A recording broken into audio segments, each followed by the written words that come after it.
sem máscara aqui, mas aí na hora que eu for perto de vocês eu ponho, né? É só porque vai dando um sufocamento pra falar. Bom dia, meu nome é Patrícia, eu sou economista e administradora de empresas, tenho 28 anos no mercado corporativo e há um ano eu resolvi empreender junto com meu marido, que é esse que vai atrás, na consultoria que ele já tinha, uma consultoria contábil há 13 anos. E aí eu saí do mundo corporativo e fui empreender junto com ele, fez um ano agora em setembro. Então, na jornada de empreendedorismo solo, eu estou há um ano. Dentro do corporativo, eu tenho uns 28 anos. Dentro do corporativo, o meu desempenho sempre foi em gestão de negócio. Então, apesar de não representar uma marca minha, como eu tenho feito agora há um ano, eu fazia com que as marcas dos donos das empresas eram representadas através daquilo que a gente desenvolvia dentro da gestão de negócio. Então, franquias, principalmente em franquias, filiais, como tipo, a Vivo, por exemplo, era uma das empresas que eu trabalhei muitos anos. Então, ela não tinha franquia, mas tinha rede credenciada, que são lojas que vendem os produtos dela. Então, com isso a gente consegue entender um pouco mais sobre a questão de gestão de negócio. Hoje aqui eu trago um pouco do conhecimento da mente empresária.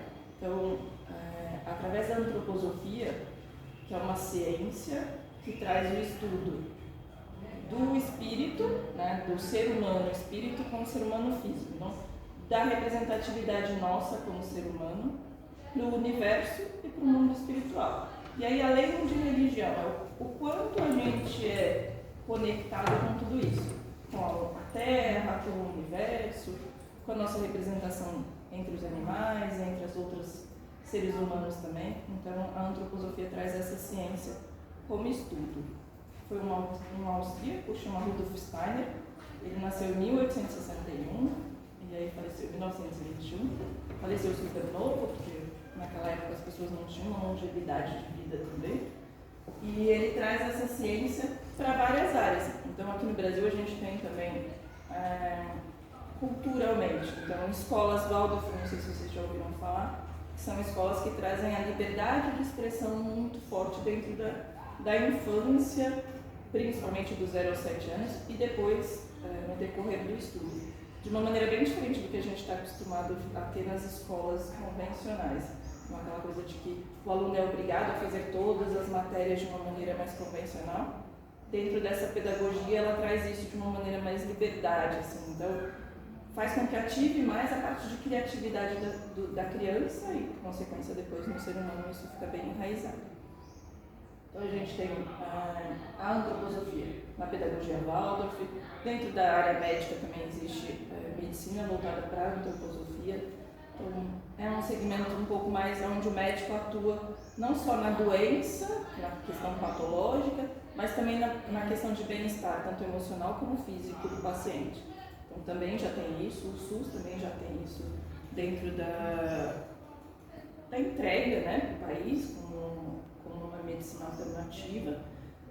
Então, tem vários, e dentro da ciência também tem. Então, a antroposofia não é uma coisa assim, alguém inventou e nunca mais se usou. Então, desde o século XX, lá de 1800 e pouco, vem se desenvolvendo e criando. Hoje eu trago aqui uma parte pequena da antroposofia que a gente chama de biografia.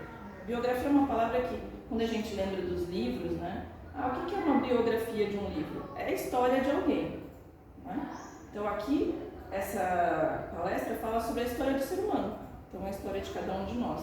Conforme a gente vai falando da linha do tempo, vocês vão perceber coisas que vocês já viveram, mesmo não falando especificamente de alguém, mas vai refletir em coisas que você viveu e sentiu e às vezes não entendia por que aquilo acontecia. E dentro dessa linha do tempo da biografia a gente consegue identificar. E o que você ainda vai enfrentar durante aí os próximos anos dentro da sua biografia. A antroposofia divide essa biografia de 7 em 7 anos, que é chamada de setênio. Não sei se vocês já ouviram falar essa expressão, mas é uma expressão onde a gente fala, cientificamente falando, ela é assim, a cada 7 anos, o nosso corpo se transforma inteirinho em todas as células. Então, como se a gente fizesse uma ebulição. Então, explode todas as nossas células e são geradas novas células a cada 7 anos. Com o passar dos setênios, que é o que a gente chama, com o passar desses 7 anos, a gente vai tendo essa transformação celular menor. Então, por exemplo, quando a gente vai chegando mais depois dos 60 anos, por exemplo, biologicamente falando, o nosso corpo vai ficando um pouco mais frágil, né? Não porque a gente vai ficar doente, mas a nossa transformação biológica diminui. Então a gente não tem todas as células do nosso corpo inteiro renovadas. Vão diminuindo um pouco essa mudança toda. Mas a gente ainda continua tendo essas mutações, né? De uma maneira saudável, de 7 em 7 anos. Então por isso que é trazido dentro dessa linha do tempo setênios. Então a cada 7 anos a gente tem uma reformulação celular. E aí, por consequência, isso também faz com que o nosso, não só o celular fisiológico, mude. Então, a gente, a cada 7 anos, enfrenta algumas coisas, ou alguns desafios, ou a gente reconhece algumas coisas que a gente já passou.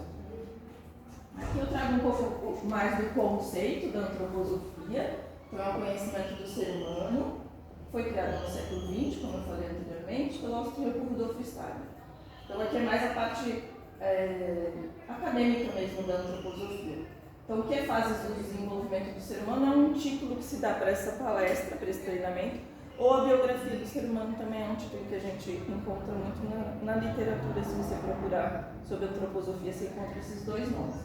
Então, é uma análise sistematizada da nossa própria biografia, que é a nossa história de vida, e que vai afetar na nossa parte emocional, física e também na parte de carreira. E aí a carreira a gente pode dizer carreira do que a gente vai desenvolver no mundo corporativo ou carreira do que a gente vai desenvolver no empreendedorismo. Então por isso que a gente coloca que essa palestra para o empreendedorismo é o desenvolvimento do eu empresário. Então quando eu, ser humano, me conheço, eu consigo desenvolver cada vez mais a minha parte de carreira, seja ela no CLT, né, seja ela trabalhando para alguém, ou seja ela trabalhando no seu próprio negócio, tá bom? Se vocês quiserem perguntar, comentar, lembrar de alguma coisa, fiquem à vontade, tá bom? Não é uma tia ruim, não. Então, a gente traz que a biografia e as carreiras são dois aspectos fundamentais da nossa existência. A gente, como ser humano, precisa estar bem na nossa carreira, né? Uma característica nossa, humana. É difícil alguém dizer assim, não, pra mim, a história do Zeca Pagodinho, deixa a vida me levar e tá tudo bem, eu vou viver a minha vida inteira bem, né? Se o sol nascer tá bom, se só chover tá bom. Eu não conheço ninguém que tenha esse espírito tão evoluído que fica igual uma planta, esperando alguém regar e tá tudo bem, feliz da vida, até a hora que a morte chegar. Eu não conheço. Então a gente tem esse desenvolvimento de carreira, de querer alcançar os nossos sonhos, de querer desenvolver alguma coisa, de querer ter representatividade na onde mora, no clube, na escola, no grupo que desenvolve. Então, é uma necessidade humana, né? Acho que enquanto a gente está aqui na Terra, a gente tem essa necessidade de crescimento. E aí, quando a gente fala sobre a biografia, ela está muito atrelada à carreira também. Então, a gente quer realmente ter essa construção de imagem, né? De ser inspirador para alguém, do mesmo jeito que a gente se inspira em outras pessoas. Então, quando a gente fala que é a oportunidade de aprender, né? O autodesenvolvimento faz com que a gente aprenda a lidar conosco da maneira que a gente mais se conhece, mais fácil é, menos se frustra, menos entra em depressão. Então a gente faz com que a parte mental também desenvolva, né? E a gente consiga não ter tantos atritos com o que o mundo nos oferece, de uma maneira onde a gente sofra menos. E a gente consegue fazer com que essa satisfação de autoconhecimento também faça uma satisfação pessoal, na minha carreira, na minha família, no meu desenvolvimento, se eu vou ter filhos ou não, naquele grupo que eu desenvolvo, financeiramente, e aí por consequência, tá bom? Aqui é uma representação física disso tudo que a gente já começou a falar. Então, o caminho da instrução e o caminho da descoberta são sempre os pontos que todos nós temos na vida. Instrução é o que a gente vai nos instruindo pela própria vida, nas escolas, nas famílias. Normalmente é sempre de alguém que já viveu mais do que a gente, que troca a experiência com a gente e a gente vai se instruindo. E o caminho da descoberta é o contrário. Então, é o que a gente efetivamente pratica daquilo que a gente recebe de instrução, e aí a gente vai fazendo efetivamente essa validação de instrução, que a gente chama de descoberta. Aqui é uma representação do homem. Essa representação do infinito é uma representação de que sempre a gente vai ter, em toda a nossa vida, essa fluidez entre pensar, sentir e querer. Mesmo enquanto a gente estiver vivo, todas essas três ações vão acontecer. Mesmo quando a gente está dormindo. A gente não necessariamente tem controle sobre o pensamento quando a gente está dormindo, e a gente chama de subconsciente, mas a gente tem essa atuação acontecendo. O sentir, o próprio batimento cardíaco é um sentir. E o querer é que a gente naquele momento está descansando, por exemplo, que é o exemplo que eu dei da gente estar dormindo. Mas se a gente está, por exemplo, aqui hoje, nós estamos pensando em que eu estou falando, por exemplo, sentindo alguma coisa disso que eu estou falando, e o querer é porque a gente está aqui presente. Então eu sempre falo assim, o querer está muito relacionado à nossa ação, a ação motora, a ação de decisão. O sentir, por isso que às vezes a gente fala assim, nossa, eu estou tão angustiado e está preso aqui ou preso aqui. Pode ver que a reação do sentir sempre está nessa direção. Entre a parte do estômago, fisiologicamente falando, e a parte cardíaca do coração. Então, normalmente a gente tem sensações de ansiedade, sempre alocado nessa região, né? Então, tem gente que quando está ansioso, está nervoso, fica com dor de estômago, não quer comer. Tem gente que é ao contrário, está ansioso, está nervoso, come demais. Então, são sempre as sensações nessa região. Então, também é uma coisa importante da gente pensar, da gente conhecer. E o pensar sempre vai estar vinculado à nossa cabeça, e aí não tem outro lugar para pensar. Vai ser sempre na região cerebral mesmo. Então, o sistema nervoso, a parte cerebral toda vai ser o nosso pensar. Consciente ou subconsciente. As duas coisas a gente sempre vai ter nessa região. Então, o caminho da instrução sempre é um conceito e o caminho da descoberta é sempre a prática. Aquilo que a gente efetivamente executa e pratica. Tá bom?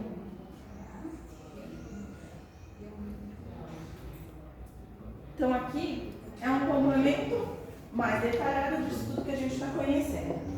Agir consciente sempre vai estar relacionado a esta parte. O pensar são novos conceitos de descobrimento, de descobrir. O sentir, novas habilidades de vivenciar, então é aquilo que a gente efetivamente vivencia, é o que a gente sente. E o querer é aquilo que a gente pratica, a ação dele.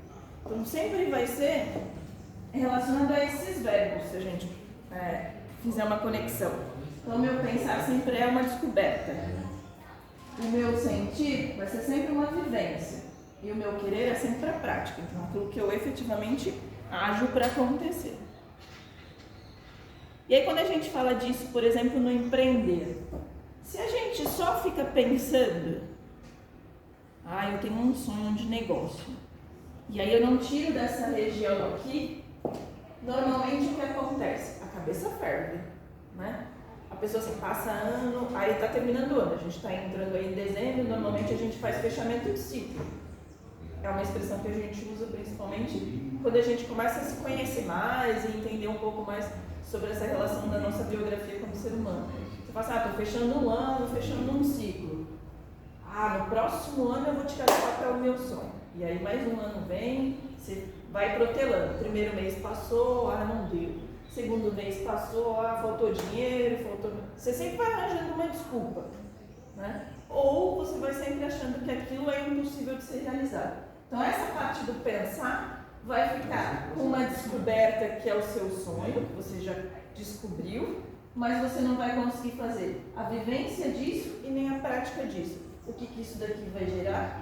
A prática normalmente é o bloqueio, você trava, né? Uma expressão que a gente usa, fulano travou, deu branco, né? Eu lembro que na escola a gente falava muito isso, fulano foi mal na escola porque deu branco.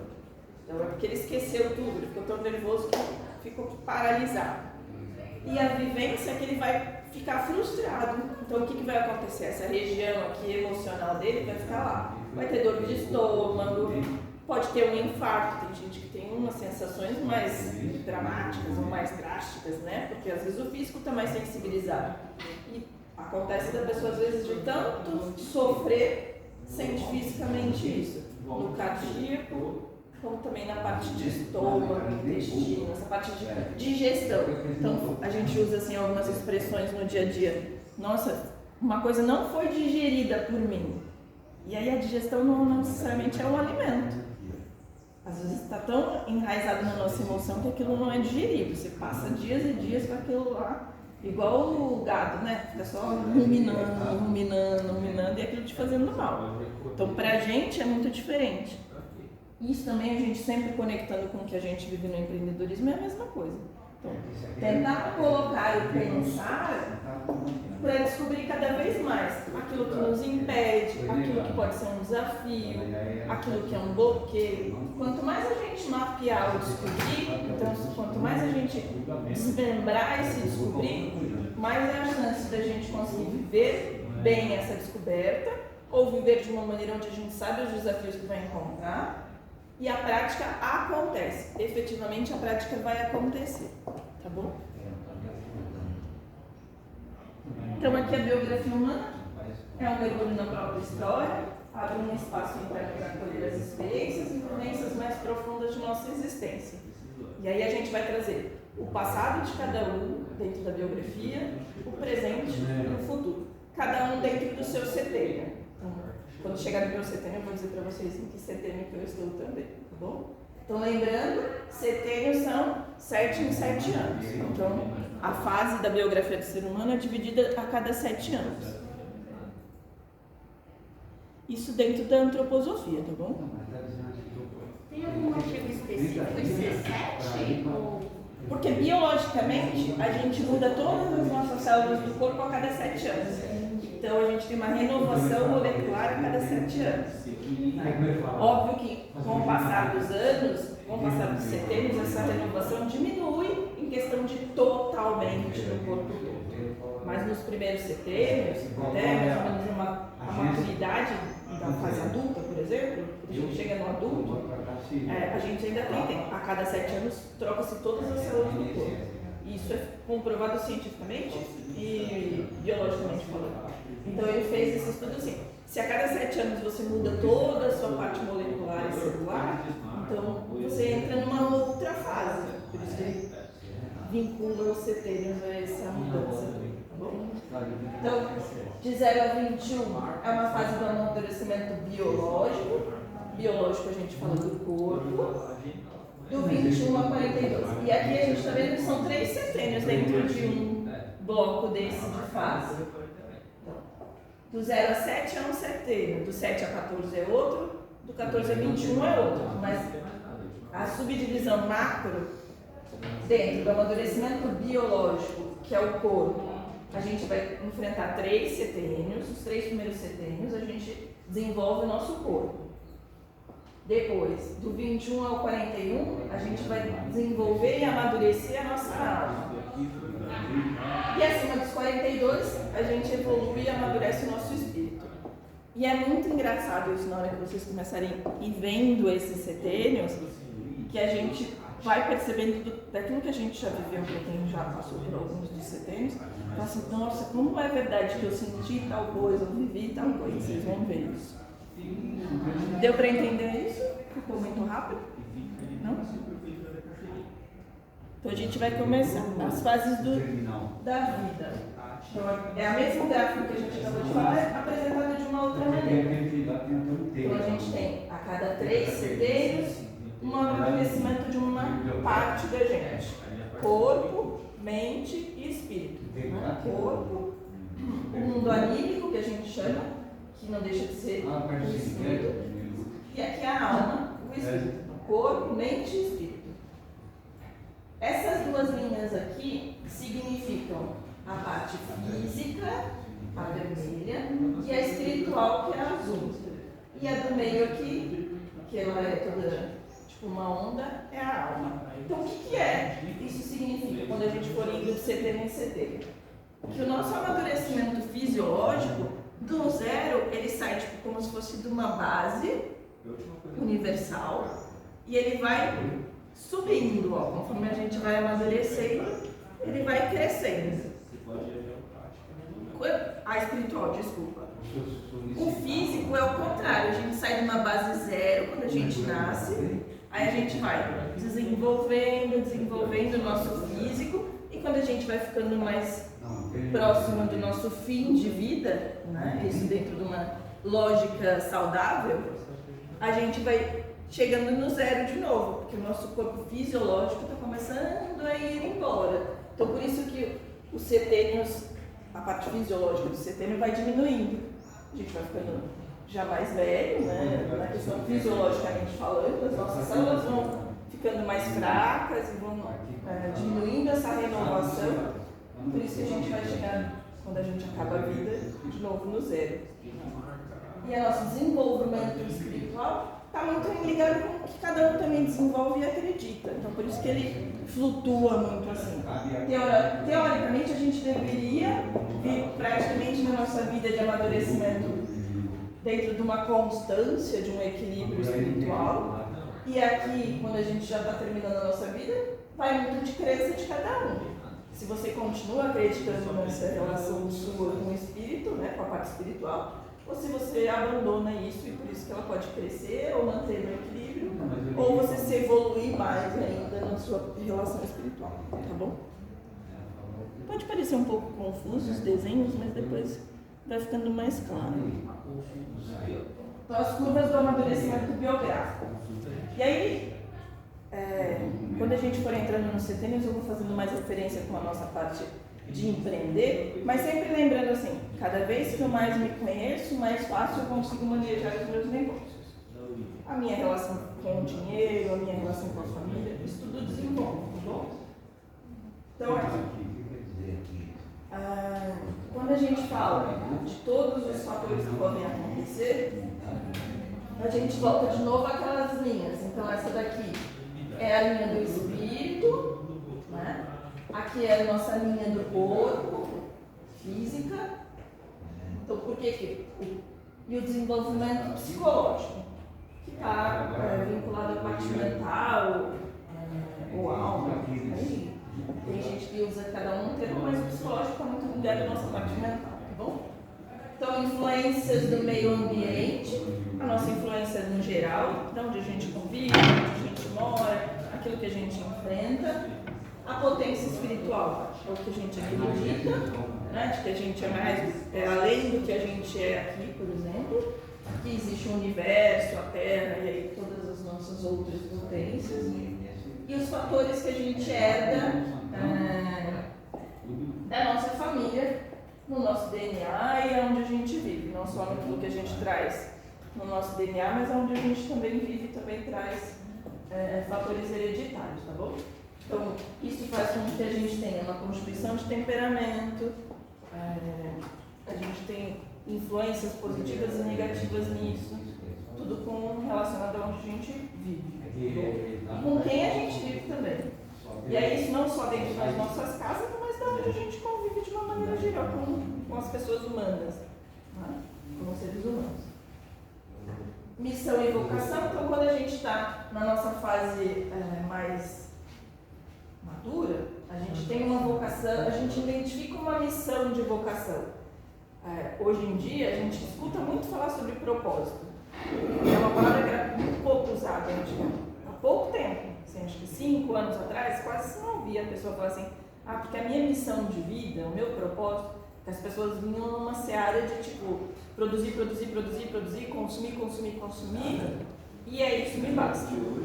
Hoje a gente tem visto que isso não é o que basta, né? Acho que a pandemia antecipou muito essa relação que a gente teria numa maneira natural, quando a gente estivesse num momento mais maduro, mais estabilizado, e aí o estabilizado não quer dizer só financeiramente, mas emocionalmente, em questão de instrução, de vida, né? Isso eu acho que deu uma antecipada. Não que a gente não enfrente isso de novo aqui, sim, porque faz parte do que a gente vive, mas isso começou a ser visto aqui de uma maneira que não era antes da pandemia. Se você pegasse uma pessoa de 40 anos, pouco se ouvia falar que ela estava preocupada com o que ela tem de missão de vida. Ela estava na época de produzir, então ela só via produção. financeira, a produção de mostrar para as pessoas o que conquistou, tinha muito essa relação. E hoje, pós-pandemia principalmente, isso deu uma refletida na ação daqui. Tá? E aí isso também serve para a gente refletir para o nosso negócio. Qual é o público que eu quero atingir? Qual é o público que é o meu cliente? Como ele está dentro dessas curvas? Então serve para a gente também não só se autoconhecer, mas identificar e conhecer o nosso cliente. Em que curva que ele está? Em qual setelho ele atua? O que ele mais pode perceber daquilo que eu posso oferecer? Tá? Tudo bem, gente, até aqui? Então a gente vai começar o setênio. Então o primeiro setênio é de 0 a 7 anos. Então a gente vai lá, quando a gente era nenenzinho, está nascendo, até os nossos 7 anos. A gente chama, um dos nomes que se dá para esse primeiro setênio é o mundo é bom. Por que o mundo é bom? Porque eu não enxergo nada de ruim no mundo. Eu acabei de chegar nesse mundo. Então a minha referência com o mundo é a minha casa. Eu não tenho referência nenhuma além disso. Pode me perguntar assim, que eu já tive em outros lugares e me perguntaram, mas e quando a pessoa vive num lugar que não é bom? Mas a referência dele com aquela pessoa ou aquele lugar onde ele está sendo criado de início de vida é alguém bem, né? De bom, de bondade. Então, ele foi criado em um orfanato, já me perguntaram isso. Mas ele tinha alguma referência naquele lugar de alguém que fazia bondade para ele, seja afetiva, seja física, porque dava uma mamadeira, por exemplo, porque dava banho nele. Então, ele trazia alguma referência de bondade naquele momento que ele estava ali. Pode ser que não seja o melhor lar que ele gostaria, mas essa percepção toda ele nem conhece, porque ele está ainda no mundo daquele núcleozinho, que é o núcleo quase pós-maternidade, né? Então ele teve o núcleo da gestação, que era só ele e a mãe, e aí ele saiu desse núcleo gestacional e foi para o primeiro núcleo de vida dele, que é esse dos 0 a 7 anos. Então a gente traz que o sistema neurosensorial está começando a ser desenvolvido, porque ele vai aprender a andar, a falar, a ter movimentos motores, a saber a identificar as coisas, a identificar as pessoas. Então, começa a se desenvolver esse sentido, né? Esse sistema neurosensorial. A gente traz a questão do ninho, porque essa questão, né, do primeiro contato pós a barriga da mãe. Então, normalmente a gente fala que é um ninho, né? Então, o núcleo familiar ali, o núcleo onde ele habitua nesse primeiro momento. Então, tem a relação dele com amor, calor, confiança. Ele só conhece aquele núcleo. Então, ele traz isso de uma maneira mais quente, né? Então, ele vai ter a relação que a gente já falou, de andar, falar e pensar e brincar. Normalmente, essa primeira fase é onde ele vai desenvolver o maior potencial lúdico dele. Então, quando a gente fala assim, mas aquela criança é muito adultinha, né? A gente às vezes escuta os pais falando isso ou a família. Nossa, mas ele tem uma personalidade já adulta. É importante que a gente tenha consciência de que ele precisa desenvolver o lúdico. Por mais que a gente ache que ele é um adulto. Esse primeiro setênio é o setênio do desenvolvimento de criatividade.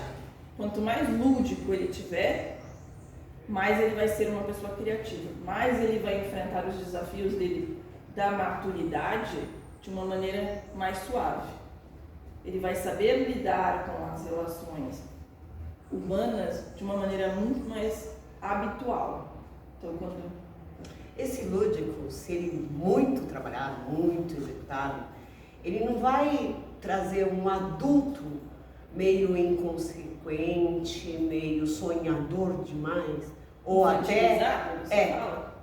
Não, porque assim, é o primeiro setênio de vida, ele ainda não tem nem consciência além daquele dos 7 anos, né? Então você está falando de um setênio que é do zero, do seu nascimento até os 7 anos. Ele ainda teoricamente não foi alfabetizado, ele ainda não tem essa responsabilidade. Então, o lúdico é justamente isso, para ele aprender às vezes uma coordenação motora maior. Então, o lúdico também tem essa parte de motor, né? Então, vamos te dar um exemplo, por exemplo, do que a gente vive no século XXI. Uma criança hoje nasce praticamente com um chip.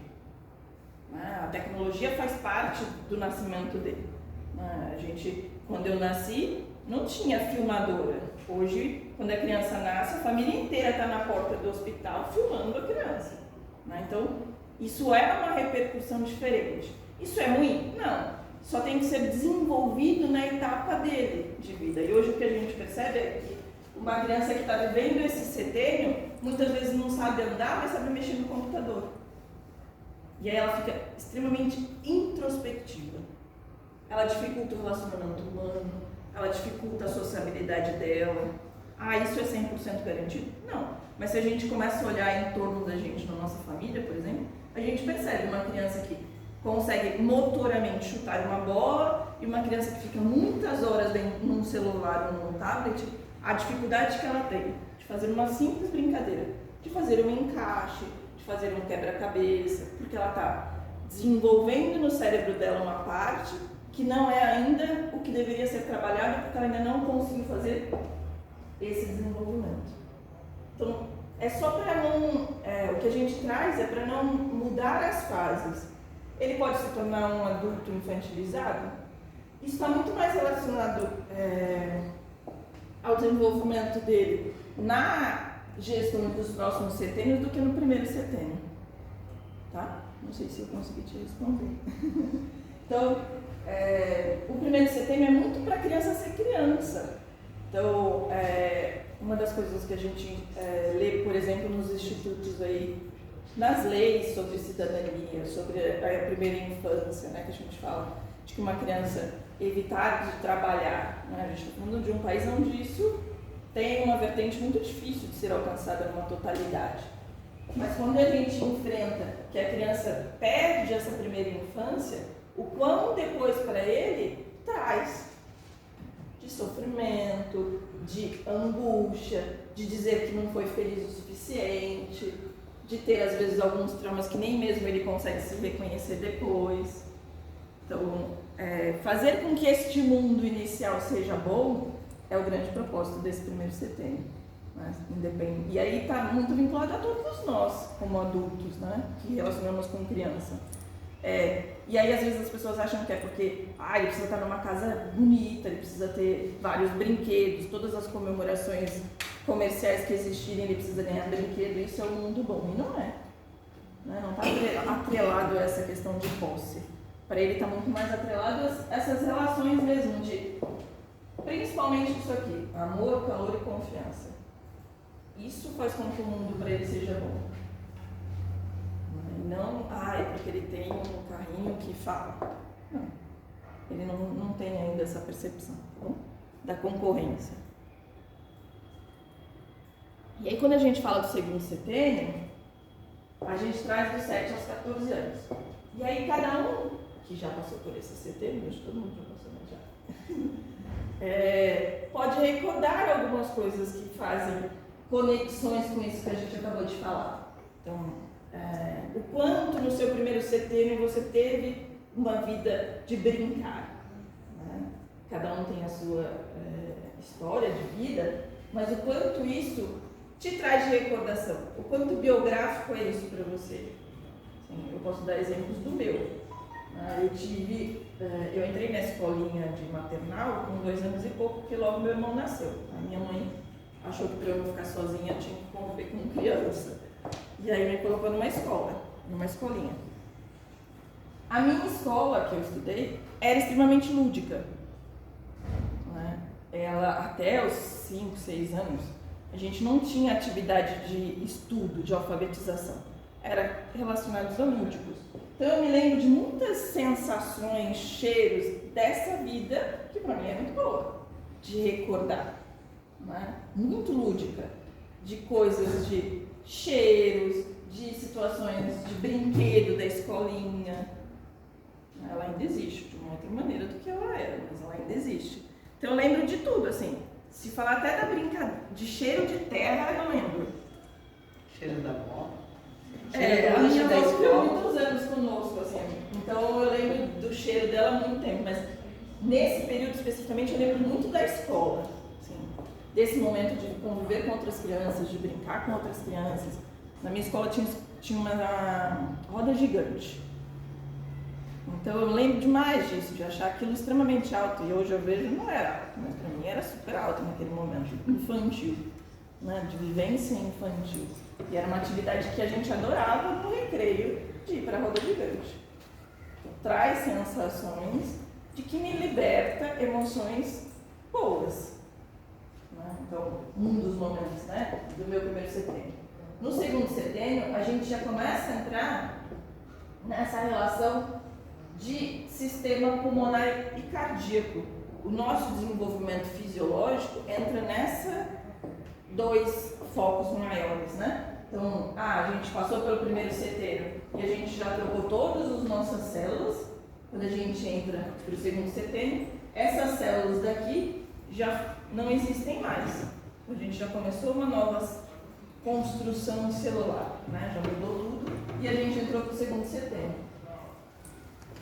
A gente começa a amadurecer nesse período todo, esse autodesenvolver, né, fisiologicamente falando, o pulmão e o coração. Então a nossa parte de respiração e ritmo cardíaco muda, a gente tem mais força cardíaca, a gente consegue fazer mais coisas do que a gente conseguia fazer no primeiro setênio, a gente tem mais independência no segundo setênio do que a gente tinha no primeiro.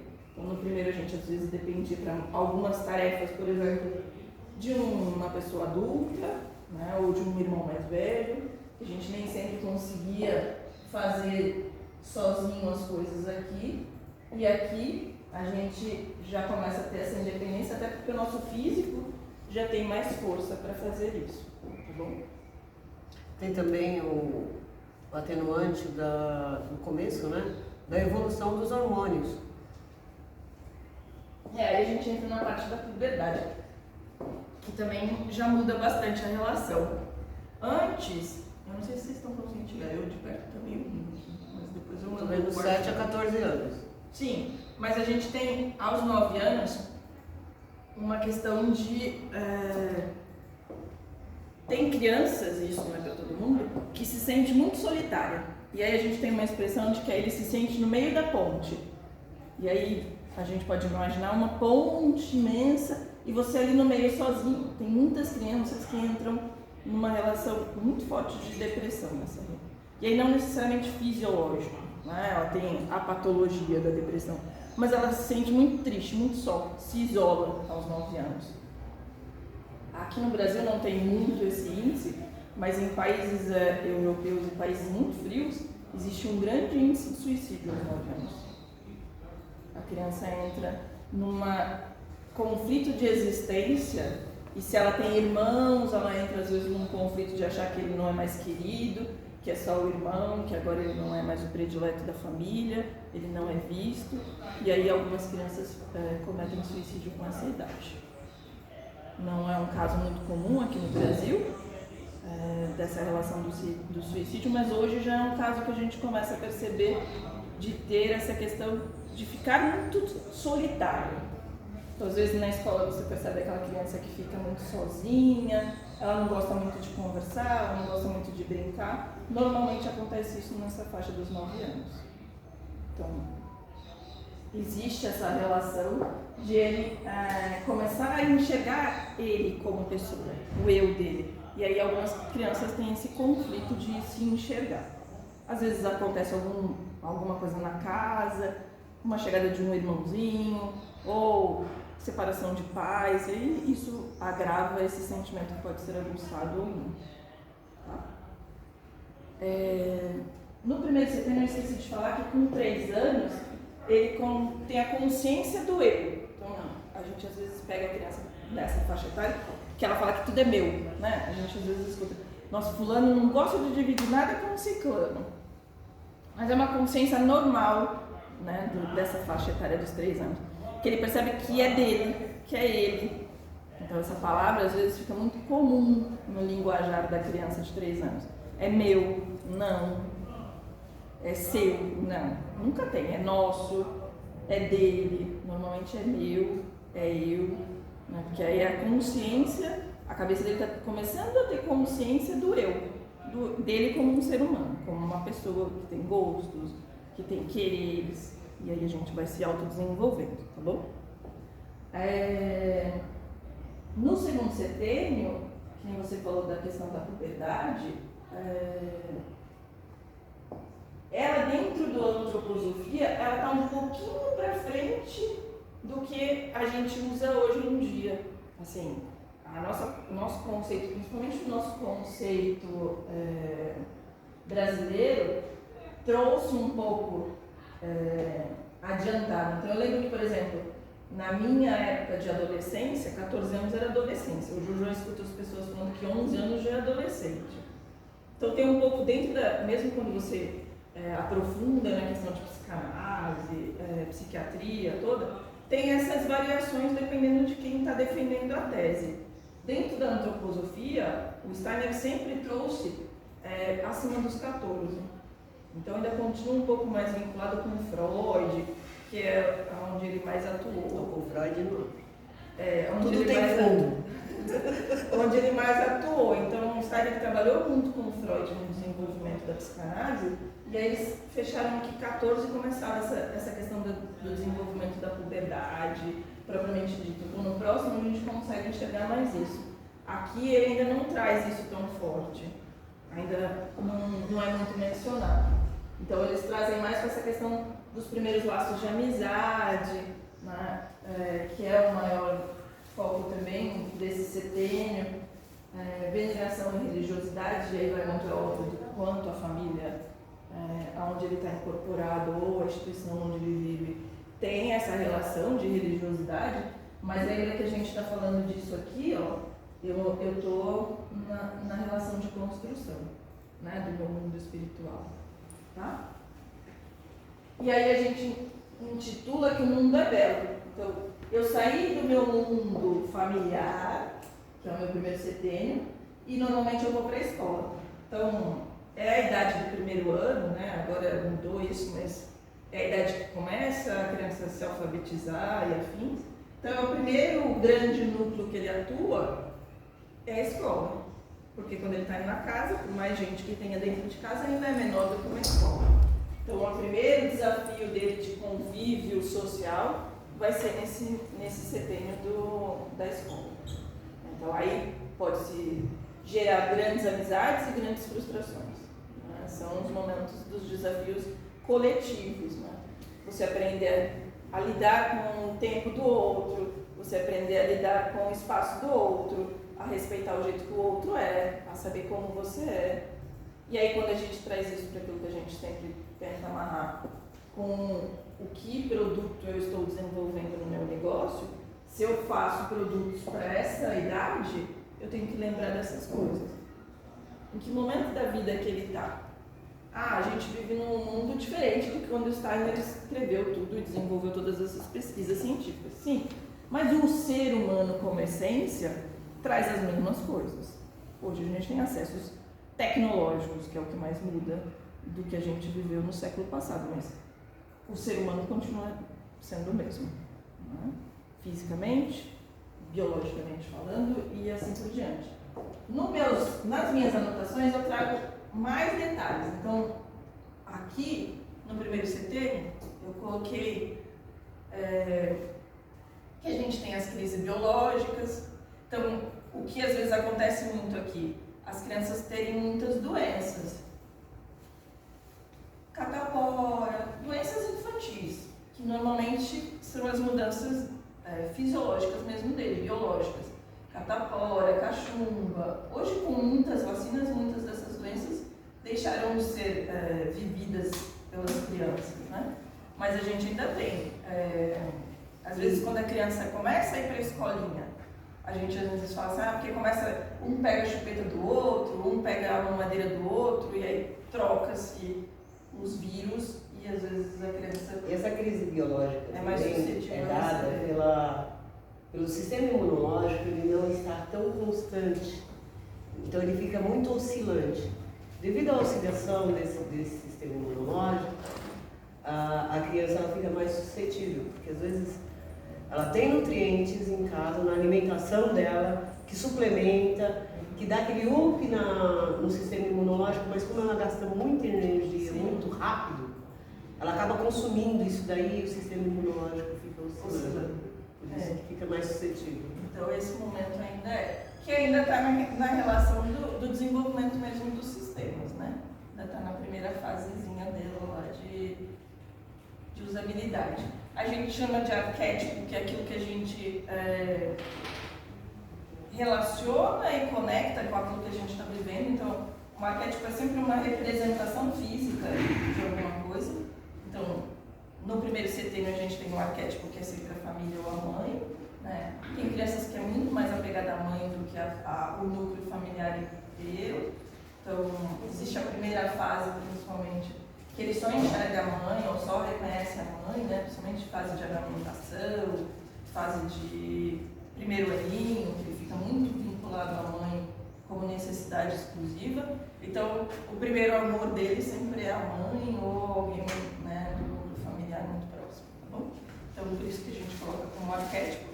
E aí, o arquétipo do segundo setênio é a escola e a professora. Então, tem crianças que nessa fase, dos 7 aos 14, se apaixonam pelo professor.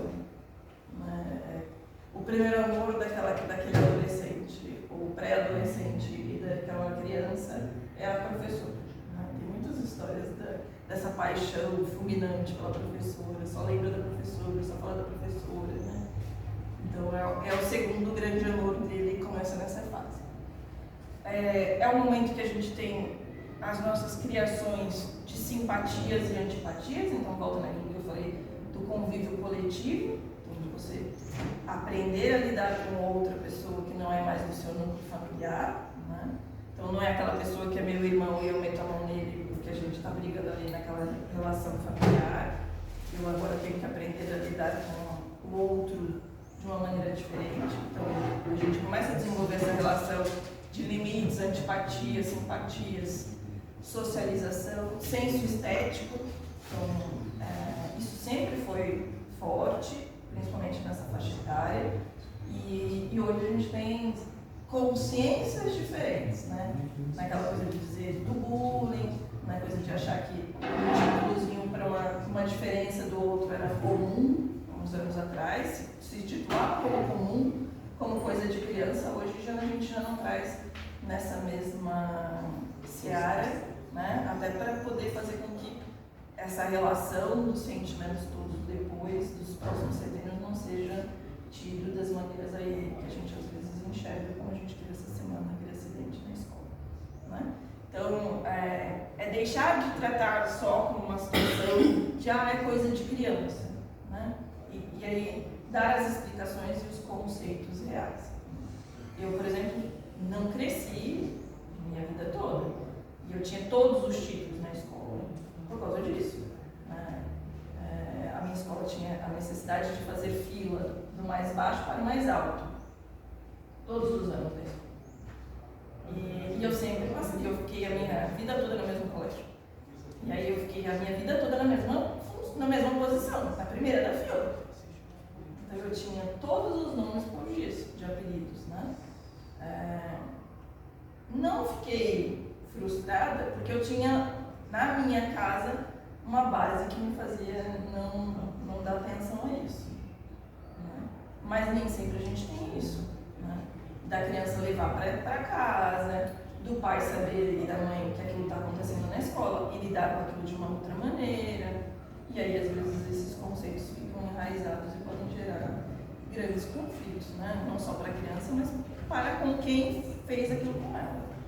Tá bom? Então, por isso que a gente traz que isso é muito importante de ser visto nesse setênio dos 7 aos 14 anos. E aí começa essa coisa do nascer emocional. Então a gente também tem essa coisa, né, de fulano gosta de mim ou não gosta, eu engordei, eu emagreci, eu não cresci.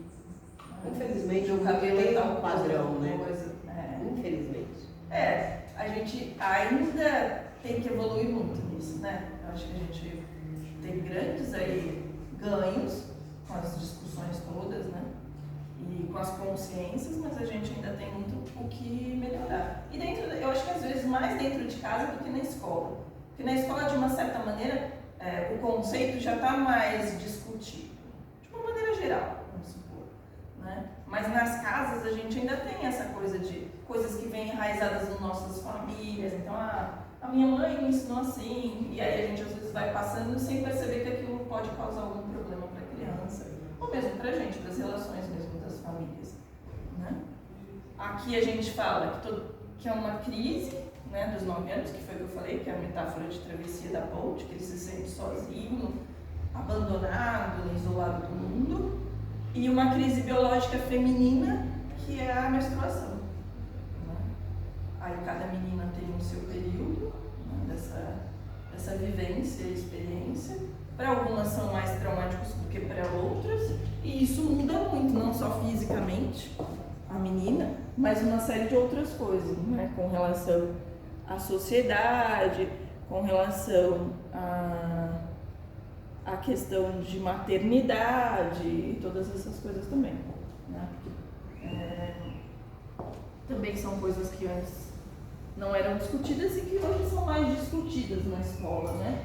Sobre sexologia e essas coisas todas. Mas na minha época, por exemplo, eu não tinha isso na escola. Então, se os meus pais não falassem, isso não ia rolar na escola. Mas o menino também ele passa por uma crise biológica, que é o priapismo noturno, aumento de peso, geralmente nessa idade. Ele traz muito essa questão do feminino por causa da menstruação. Assim, não traz o masculino como referência nesse período do setembro, ele traz muito o feminino, porque ele acredita justamente nessa relação de que ainda é uma criança, mas que pode ter consequências que vão sofrer na fase adulta dela. Então, por exemplo, uma menina que engravida com 13, 14 anos, dependendo do período gestacional que ela tem de menstruação, isso vai ter uma consequência ad eterna na vida dela, né? Então, por isso que ele traz como uma crise mesmo biológica muito mais feminina do que masculina, tá bom? Eu acho que vem muito também do peso social que isso traz, né? Sim. Principalmente da mulher. Porque, por exemplo, eu menstruei com 11 anos, e aí falaram, tipo, você já é uma mulher. Uma mocinha, né? E pera, porque eu tenho 11 anos, entendeu? E aí, tipo, cuidado no namorar, sabe? Então, são pesos sociais de maturidade que exigem muito mais da gente, muito mais cedo do que de um homem. Eu passei muito por isso, assim, então acho que é desse quesito, sabe? De ter mais uma crise mais voltada para o feminino. Não entendi, mas vou pensar a respeito. O meu foi com 10 anos, eu também senti bastante isso, assim. Eu sempre fui muito ligada a ter mais meninos como amigo, e aí tinha essa coisa de, olha, se você tiver, né, cuidado, pra não ficar com a roupa suja. Existia muito essa coisa também das pessoas não saberem que você já é uma mocinha. Tinha uma Tinha amiga essas coisas também que pesavam, porque tipo, era o período do trauma. Se eu tinha alguma coisa social pra fazer nesse período, pra mim era sempre complicado.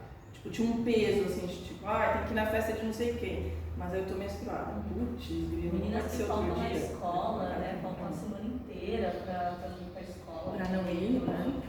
E até você se acostumar com isso também, né? Porque eu fui com 10 anos também, a gente não tem essa maturidade de se cuidar fisicamente, né? E também foi também, pra mim tinha essa tensão, assim, do convívio social naquele período de menstruação. Era meio chato a situação. Tá bom? Aí a gente vai pro terceiro setênio, que é o corpo astral. Então a gente junta aqui o desenvolvimento físico e emocional, né? E a parte espiritual também está ali, mais no equilíbrio, assim, mais numa consciência. Num período já que a gente tem mais consciência sobre algumas coisas. Então a gente tem um sistema metabólógico motor já praticamente maduro, né? Ou partindo para isso, se a gente for colocar mais próximo do final do setênio. A gente tem aí no período do ano de 14 anos a 21 anos. A gente tem os 18 anos, a afirmação do eu. A gente principalmente tem essa coisa da maioridade, né? Eu lembro que na minha época, hoje em dia não, porque hoje em dia é muito mais livre as coisas, mas na minha época que a gente tinha mais privações, então, nossa, fazer 18 anos parecia que abria o portal do céu. Né? Agora vai acontecer um monte de coisa na vida que não aconteceu ainda. E não acontece não. E então tinha muito essa questão, assim, de que agora eu vou ser alguém, né? Alguém vai me enxergar, porque eu já sou de maior, né? Então vão me enxergar no mundo. E aí, na realidade, existe, na contrapartida, muito mais de responsabilidade, né? Porque aqui você começa a responder civilmente, vamos colocar assim, né? Juridicamente, por alguns atos que você antes poderia ter feito e não tinha que responder. A partir desse momento, o seu eu vira, além do portal, que a gente achava que era só o portal que tinha esse grande habitar, né? Nossa, vai ser agora, o mundo está aos meus pés. E, na verdade, é ao contrário, né? Você começa a efetivamente ter mais importância no mundo, mas você também tem mais responsabilidade daquilo que você começa a fazer no mundo, né? Coisas que antes você não tinha. Com 18 anos e meio a gente tem um nó lunar, então a cada 18 anos e meio na nossa biografia a gente tem um nó lunar, que a gente chama, e aí é uma crise, sempre é uma crise. E aí para cada pessoa pode ter sido um tipo de crise, não existe uma regra específica, né, eu tive uma crise X. Para cada pessoa essa data pode ter tido uma representatividade. E aí o que pode ser? Várias coisas, falecimento de alguém próximo, um desafio novo de uma escola, mudar de local de casa, mudar de escola, deixar de ter os seus amigos que você tinha da vida inteira e da infância. Qualquer uma dessas situações, ou para os homens, o exército, né? Para muita gente ter que servir o exército não era uma coisa gostosa. Alguns seguiram carreira porque gostavam e muita gente foi porque era obrigado e não porque queria. Então, para muitos, esse período ele já estava construindo algo social e aí às vezes ele estava desenvolvendo algo profissional e ele era tirado disso, né? Sem que ele quisesse, mas ele tinha que servir o exército e aí ele tinha que parar de trabalhar, por exemplo, se ele já estava construindo algo de prazer para ele naquele momento, não na relação obrigacional, né? Tipo, fulano tinha que trabalhar para sustentar a família. Não, aí já não tem essa questão de crise emocional. Aqui a gente traz muito nessa relação de crise emocional, tá? Então sempre os nós estão muito relacionados ao que a gente sente. Então lembra daquele desenho que eu mostrei no começo? Então vai estar sempre atrelado a essa região. Então ou eu vou sentir no coração ou eu vou sentir no estômago. Então, ou pode ser positivo ou pode ser negativo. Então, a gente tem aí os desejos terrenos versus os ideais. Aí está a entrada das questões das puberdades e afins, né? Me conheço, não conheço, quero muito, quero pouco, e aí, etc. Então, ele traz muito nessa idade, dos 14 aos 21, que é onde a potência disso está mais sem controle, né? Ou está num controle onde você acha que controla e não controla, então a consciência está muito nessa região, nessa idade. E essa questão do lógico, crítico, opositor e questionador. Você começa a ser mais crítico, né? E aí você pode ser um crítico que se opõe a tudo ou só questiona, e aí vai dar personalidade de cada um em relação ao desenvolvimento mesmo. Então, é um período onde a gente aprende a ser isso, né? A ter um pensamento mais lógico, a ter um pensamento mais crítico. E isso também depende muito do quanto a gente desenvolve isso, principalmente do quanto a gente tem nessas anteriores e até aqui na relação de escola. O quanto nas escolas desenvolvem isso também. Porque senão você tem esse desenvolvimento, mas você não tem essas características. Se nos períodos anteriores a escola não desenvolver o seu pensar, você perde bastante dessas relações. Né? Você vira, às vezes, um aceitador. Aquilo, igual a gente às vezes usa as expressões de você ser só do presépio ali, né? Que tá paradinho, recebe tudo, não questiona nada, não entende muitas coisas e a história do deixa a vida me levar, né? Então, o quanto também a gente faz com que a gente, neste período de formação cultural, né, a gente desenvolva esse pensar, tá bom? E aí a gente tem essa metáfora de que a reflexão de que o mundo é verdadeiro, que aí você já está no mundo mesmo. Você não está mais só naquela coisa gostosinha da sua família, ou no mundo da escola mais infantil ali também, que não tem muita responsabilidade para te colocar nas mãos. A partir daí, dos 14 para frente, normalmente você já tem. Então, a gente tem aí períodos dos 16, 17, aí depende muito de cada um, mas que a gente já começa naquela história de pensar o que a gente vai fazer daqui para frente, se a gente vai fazer uma faculdade, se não vai fazer, que curso que vai fazer, né? O quanto a gente escolhe isso já, com uma idade também ainda que eu acho que é bem jovem para decidir. Hoje a gente já traz conceitos de que a gente pode mudar isso, né? Que eu acho bem libertador. Falo por mim, porque com 16 anos decidir o que você quer estudar para sua vida toda era um peso grande. E hoje a gente tem essa coisa de falar assim, não, eu escolhi lá com 16, porque era o que a banda tocava, mas depois se eu quiser com 40 fazer outra coisa, eu tô livre para fazer. E antes a gente já não tinha essa liberdade. Se você falava que com 40 anos você ia mudar de carreira, as pessoas achavam que você estava doido. Tá passando por um problema sério, precisa ver, né? Era sempre assim, as reflexões que as pessoas tinham quando você falava que queria mudar. Faz o que tem que fazer até os 30. Não é? Nossa, é pesado isso, né? E 30 a gente está tão começando ainda, eu acho. Então, quando a gente pensa no empreender, que produto que a gente pode, ou serviço que a gente pode oferecer para esta turma aqui, né? O quanto que a gente tem e que a gente às vezes não pensa como empreendedor, quando a gente não traz essas reflexões para o nosso cliente. O meu negócio é roupa. Vou colocar aqui mais fácil de exemplificar. Eu vendo roupa para criança, infantil, quando ele está no primeiro, setembro, no segundo. Ou eu já vendo para adolescente adulto, que tipo de roupa, que tipo de cor ele gosta, que tipo de acessório ele gosta, como eu faço a minha comunicação com ele, como é que a gente usa os exemplos para falar com ele, né? Então também serve, não é só para desenvolvimento nosso, mas também serve para a gente entender o nosso público, quando a gente põe aí na biografia esse público. Como é que ele está no mundo, naquele CT, né? E aí como a gente... eu quero. Obrigada. E como a gente está enxergando ele como um público, como um cliente. Tá bom? Alguma dúvida? Como que você está aguentando? Do quê? Uma palestra na qual ninguém interage. Não consigo isso, gente. A gente está tentando entender. Me ensina! Por favor!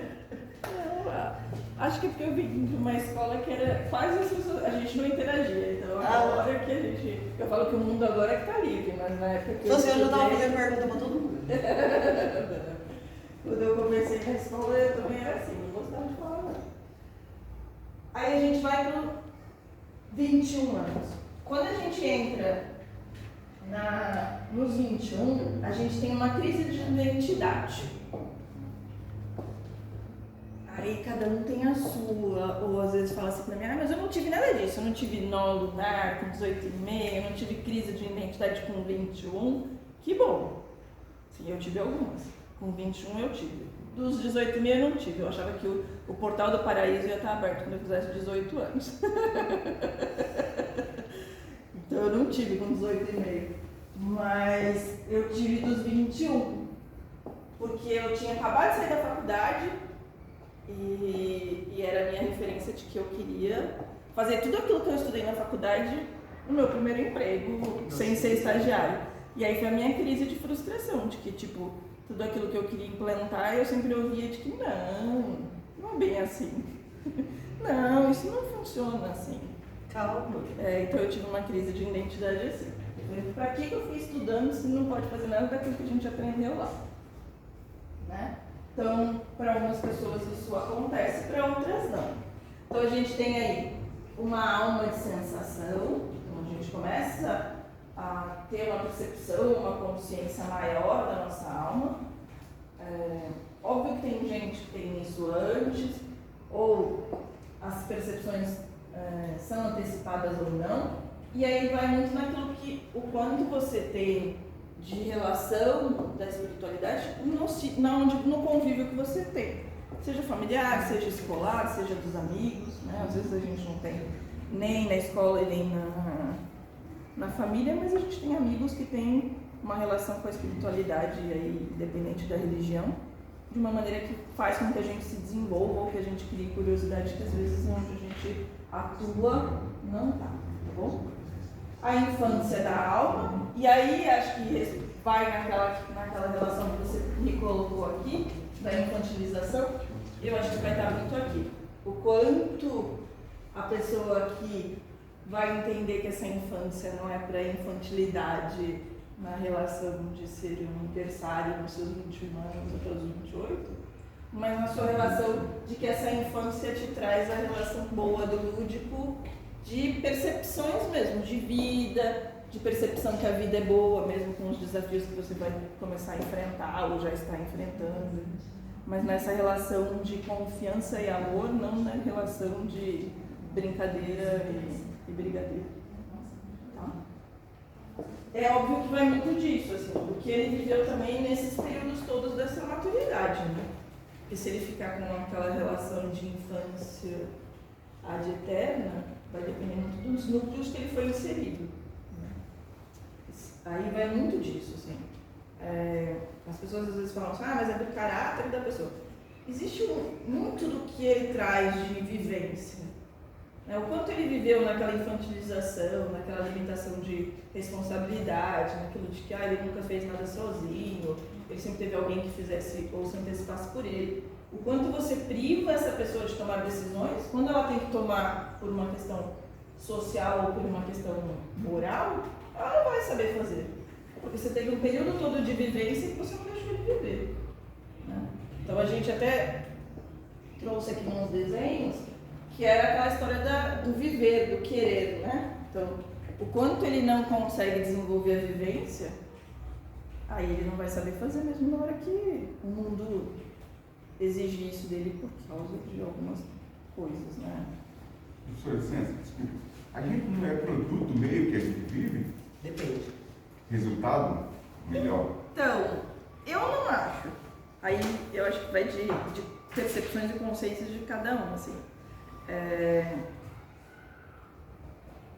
Eu não acho, porque senão a gente ia pensar assim, uma pessoa que viveu num lugar que era muito agressivo, ela vai se tornar alguém agressivo. E isso não é 100% de garantia. Né? Então, você viveu numa casa muito boa, você teve lá os seus setênios da família e da escola, que são os primeiros setênios, sempre muito bom e belo, e aí você, de repente, na sua idade dos 21 anos, ou um pouco antes, você faz alguma coisa que é completamente diferente daquilo que você viveu. Né? Então, assim, acho que pode afetar em algumas coisas? Sim, mas eu não acho que, assim, é uma garantia de que isso faz com que a pessoa seja, sabe? Não é a única opção que tem de construção humana. Acho que pode fazer algumas transformações, sim, mas isso por bem e por mal. Né? Então, se você está numa coisa muito má, você não vai te garantir que você vai ser uma pessoa má, você pode fazer transformações. A gente tem N casos aí, né, de exemplos de que as pessoas viveram numa condição ruim, não tinha acesso, e aí num momento da vida dela, ela encontrou uma outra pessoa que inspirasse, ou uma pessoa que desse oportunidade diferente para ela, e ela foi viver uma vida completamente diferente daquilo que ela viveu no começo de vida, né? Tá? Mas aí eu acho que também é essa coisa, eu não acho que existe certo e errado. São experiências do que eu já vi e convivi que me fazem definir assim, tá bom? Não tem certo e errado. Então a gente está aí na fase do aprendiz, então é muito do que a gente às vezes estudou numa faculdade, ou estudou num curso técnico, ou se especializou com alguém, não necessariamente em alguma coisa acadêmica, e a gente vai começar efetivamente a implantar aquilo que a gente viveu como aprendizado. A gente vai efetivamente aplicar aqui. Formação da identidade, então fortalece essa coisa do que a gente entra nos 21 aí fortalecendo a nossa identidade, a gente se identifica e começa a se mostrar para o mundo nessa identificação, a buscar um lugar no mundo, então é uma fase que a gente efetivamente começa a querer aparecer um pouco mais e querer ser lembrado, né, ter significância mesmo nos lugares onde a gente está. E aí é como eu vivencio o mundo, como eu estou vivendo no mundo. É uma referência muito forte disso, nesse período. Tá bom? Tem mais alguma coisa? E aí a gente usa uma expressão, né, do arquétipo que é buscar um lugar no mundo. Então eu estou buscando um lugar no mundo nessa fase. Então normalmente é a fase que a gente mais produz nas empresas que a gente trabalha, ou seja, a gente tem um negócio, é um período que a gente trabalha quase 24 horas por dia e não percebe que está trabalhando assim, o corpo também não te derruba para você perceber, então é um período que a sua produtividade física e mental está em ebulição, está super acelerada, porque você está procurando aí ter a sua plaquinha lá no mundo, né? Então o negócio está a milhão. O quinto setênio, que é dos 28 aos 35, então a gente buscou um lugar no mundo, agora a gente está conquistando este lugar do mundo nesse período, né? Então a gente está com a alma da razão e sentimento, então a gente está aí com as duas linhas vindo já nesse momento de paralelamento, né? As duas vindo juntinhas ali, ninguém está rivalizando com ninguém, nenhuma está melhor do que a outra. Eu sei mais de uma situação do que da outra, então eu estou com, já desde os 21 eu estou com as duas coisas, o meu corpo e a minha alma, né? A parte mental, sendo construída e amadurecida no mesmo ponto, no ponto de equilíbrio. Então eu tenho crises de talento com 28 anos, que é o que antes nos permitia, né? A gente tinha, mas não podia falar que tinha. Era igual aquela história, engole o choro e caminha, filho. Então se você queria mudar de carreira, você não podia falar que você queria mudar de carreira, você estava doido. Se você estivesse trabalhando numa empresa, que essa empresa era desejada por outras pessoas, aí que era pior mesmo, que aí você não podia falar para ninguém mesmo que você queria sair daquela empresa, né? Se você era funcionário público, na minha geração, eram umas coisas assim. Ser funcionário público era desejo, objeto de desejo das famílias, né? Você vai estar estabilizado, ninguém vai te mandar embora, vida está tranquila. Eu também tinha isso. Quando você também falava que ia prestar concurso público, o povo achava que você estava tudo meio perturbado, tinha algum problema. Eu tinha várias crises nessa época aqui, que você também não podia falar muito, não.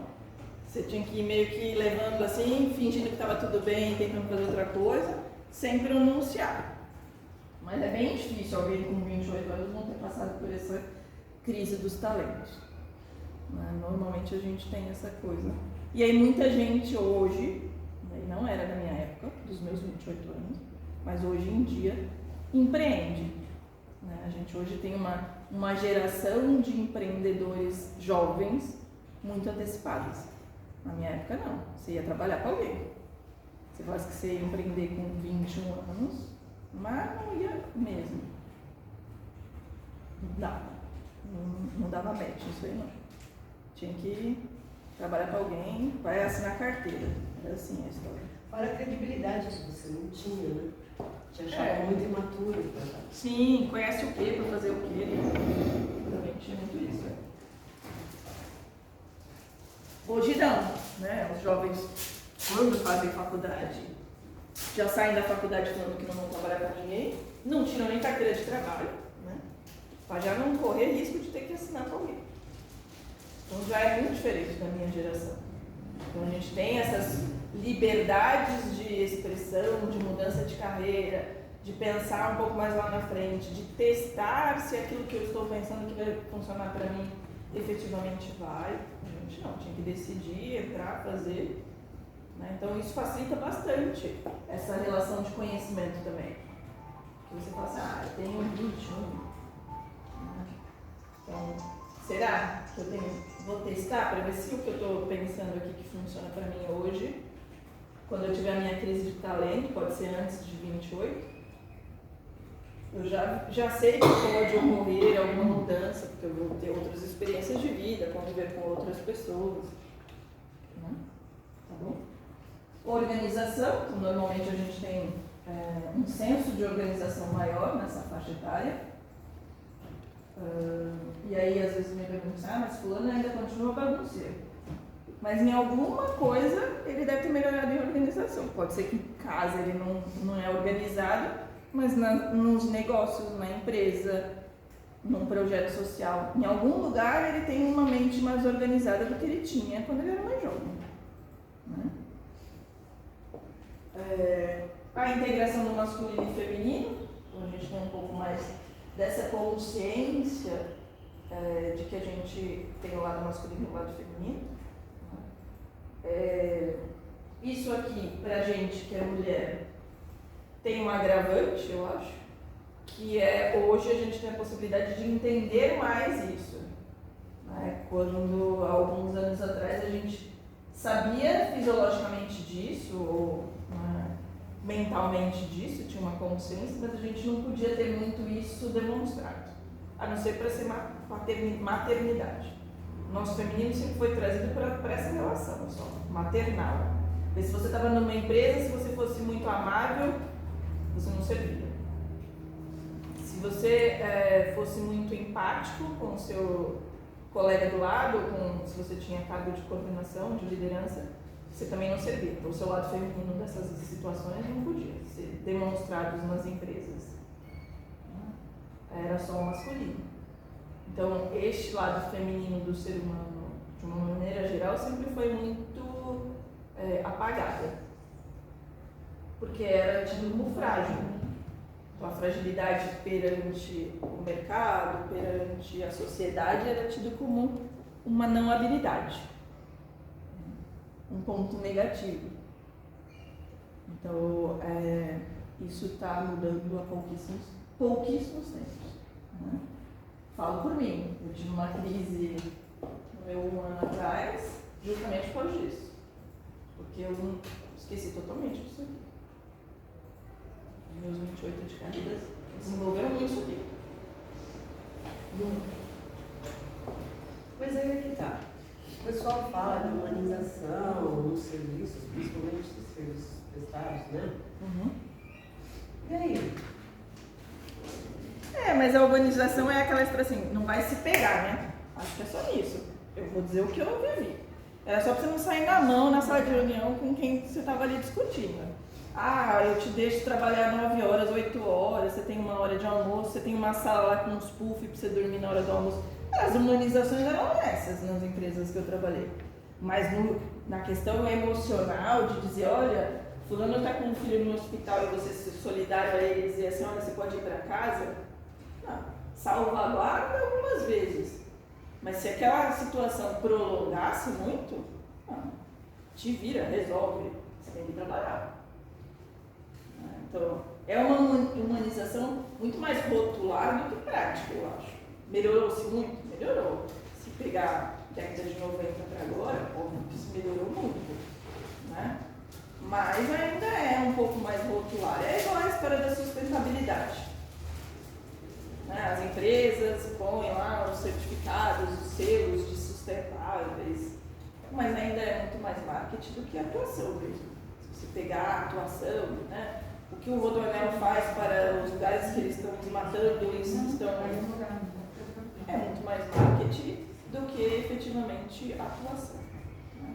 Então, a gente ainda vive isso, de rótulos que são desenvolvidos e são colocados para que se cumpra algo, mas ainda é muito assim, cumpra porque senão eu vou levar multa, muito mais do que efetivamente de praticar a ação de melhoria. Né? E aí, isso está muito ligado a isso, não é só a relação financeira ou relação física, né? Ainda tem muito isso nas corporações. E aí é importante a gente pensar disso quando a gente fala que a gente vai abrir um negócio. Como a gente vai se comportar com aquele que a gente contrata? com a pessoa que vai trabalhar com a gente, com a pessoa que vai ser parceiro de fornecedor, aquela pessoa que vai ser um parceiro para ele ser, por exemplo, da área de comunicação, ele vai fazer a parte do meu marketing lá na rede social, ou ele vai fazer o meu site. Como eu lido com ele? Será que eu lido da mesma maneira que essas corporações lidam hoje? Ou eu já mudei? Já sou mais empático? Será que eu aceito o meu fornecedor virar e falar assim, meu filho estava doente, eu não consegui te entregar tal coisa? Ou eu também vou com os 4 pés no peito dele? Eu vou cancelar o contrato, então. Como é que a gente atua? Porque às vezes a gente fala isso, né? Mas lá a empresa X grande, que tem 20 mil funcionários, é carrasco. Mas e quando eu tenho a minha empresa, e aí eu posso não ter colaborador, mas eu tenho parceiros? Como eu atuo com os meus parceiros? Será que eu não estou sendo igual o carrasco lá? Mas eu não vejo muito. A minha é pequena, mas o carrasco continua o mesmo. Não é porque eu tenho 20 mil funcionários e eu não tenho nenhum que o meu espírito de chicote deixou de existir. Professor, desculpa, eu só acho que hoje a pessoa tem que diferenciar quais são as razões humanas e a irresponsabilidade também do trabalho desse trabalhador, desse amigo, desse colega. Porque muitas vezes a pessoa se aproveita disso também, mas você não é humano, porque eu bebi e tal, fica de ressaca no comigo. Já é diferente da questão da relação humana, né? A questão de responsabilidade. Assim, quando a gente fala de humanização, a gente nunca parte dessas questões assim. Se parte sempre que as pessoas têm um bom senso. Quando a gente cria critérios, né, isso para qualquer área, qualquer situação, até numa lei, a gente imagina que existe o bom senso. Porque aí não dá para você entrar nessas searas das particularidades, né? Então, você imagina que todo mundo que está ali, que foi contratado, que assinou um contrato, seja ele de parceiro, seja ele de prestador de serviço, seja ele de colaborador, que você entende o que lhe é pedido pelo aquilo que você assinou. Parte desse pressuposto de que você sabe com bom senso disso. Aí, se você vai usar disso para falar que você tem o feriado do carnaval, a terça-feira a gente não emenda aqui na empresa e aí você vai encher. Eu já tive isso na minha equipe. Passar shampoo no olho para o olho ficar irritado para você pegar um atestado do oftalmologista porque você queria pular o carnaval. Mas aí eu como gestora, quando fui, eu partia do princípio de que eu não estava fazendo aquilo. Não era uma situação que eu estava fazendo. Era outra pessoa. E aí ele ia arcar com as responsabilidades dele. Ele me trouxe o atestado era válido. Ele ficou em casa, realmente. Ele pulou o carnaval do jeito que ele queria. Ele publicou na internet e ele foi mandado embora. E eu não precisei fazer nada, o próprio RH fez. Então, assim, o momento que a pessoa achou que ela era muito esperta, e ela agiu da maneira que ela achou que era mais propícia para ela, teve as consequências, que é o que eu falo da vida adulta. Né? Você tem a sua consequência. Toda ação existe uma reação. Então, eu não acho que precisava eu ser a pessoa carrasco para que aquela consequência surgisse. Entendeu? Então, é nesse ponto que eu acho que a gente tem que refletir. Assim, a minha empresa hoje lida com os meus fornecedores, os meus prestadores de serviço, com muita empatia. Porque é a minha missão, é o que eu acredito. Eu vivi 28 anos não tendo isso. Salvaguardas, eu tive grandes líderes que me deram essa condição, mas eu vivi muito em momentos que a empresa, uma meta, é performance, e é isso aí. Você vai trabalhar 8 horas, 9 horas, 10 horas, 11 horas, 12 horas, o problema é seu. Né? Mas você precisa entregar o resultado. Então, hoje eu coloco que eu não quero isso para mim. Não é o que eu acredito que funciona. Mas aí vai muito disso. Do quanto a gente reflete dessas parcerias com o que a gente realmente fala.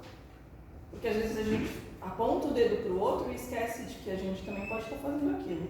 Numa dimensão menor, numa cadeia menor, sim, mas está fazendo. Você continua enraizando aquilo que está aí, que a gente quer mudar. Coronelismo. Sim. Raízes. Né? Então é importante a gente pensar nisso quando a gente fala que a gente quer empreender. Como é que eu quero contratar? Eu não vou registrar, não vou fazer ele ter o CNPJ dele para eu não registrar, então. Quer dizer, ele vai ser uma pessoa que não tem direito nenhum, só tem dever. Mas eu pago direitinho.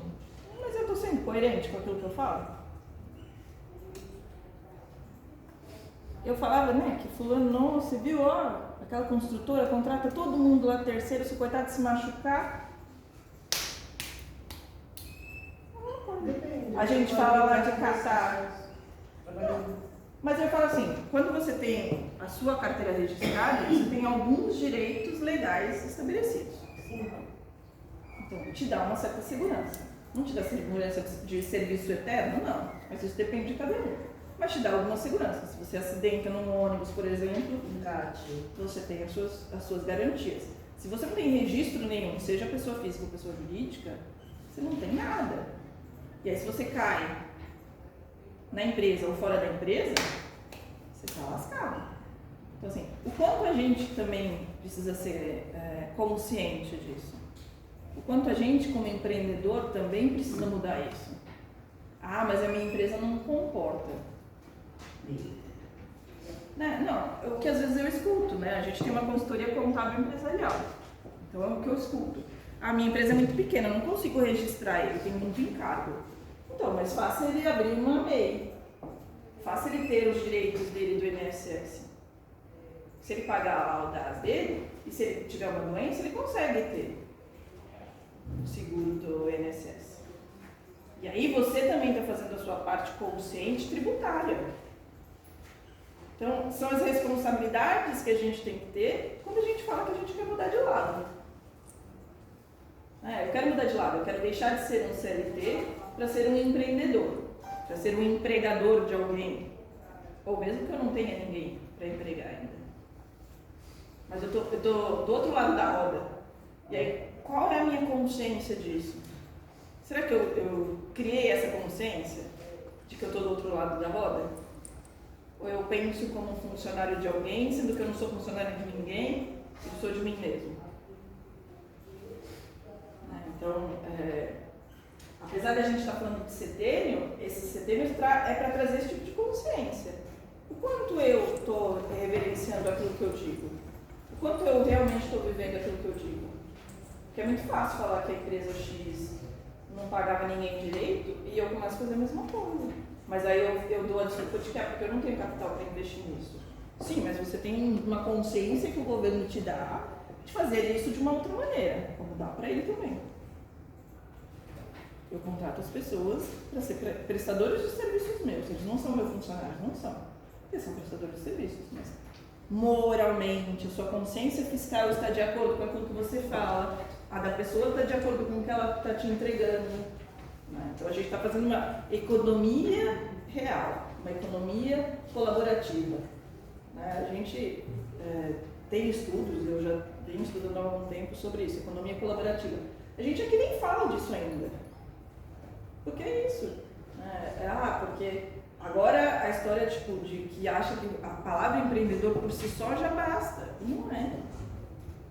Existe a consciência, existe o seu dever fiscal, existe o seu dever tributário, existe o seu dever como empregador, existem os deveres.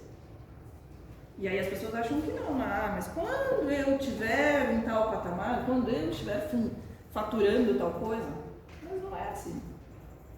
Porque senão eu não faço efetivamente aquilo que eu acredito. Eu não estou mudando a roda, não estou mudando de lado. Estou construindo a mesma coisa repetida. Eu estou explorando alguém, apesar de eu não querer assumir isso. Mas eu estou explorando alguém. Estou fazendo com que alguém viva algo que não dê direito a ele. Eu só estou fazendo ele ter dever. Uma coisa que eu vejo muito, professor, é o cara que quer empreender para ter liberdade, por exemplo. Aí ele se torna irresponsável. Ele abre o negócio dele a hora que ele quer e fecha a hora que ele quer. E ele acaba quebrando. Por quê? Porque ele mas eu quero montar meu negócio para me fazer o que eu quero, para me ter liberdade. Não é assim. Aí ele abre, se é uma padaria, ele abre 9 horas da manhã, fecha 11 da noite, aí no outro dia ele abre até 11 da manhã, fecha 9 da noite. Então ele acha que empreender é ser irresponsável. Assim, eu concordo que você empreender te proporciona algumas liberdades. Isso eu concordo. Eu acho que ramos de atividades te dão mais liberdade do que outros. Então, assim, um varejista, por exemplo, seja ramo de alimentos, é mais difícil, porque existe uma necessidade social. Então, existe já, se ele for atuar num shopping, existe um programa que aquele shopping funciona. Então, ele não vai poder fazer a necessidade dele de liberdade como ele quer.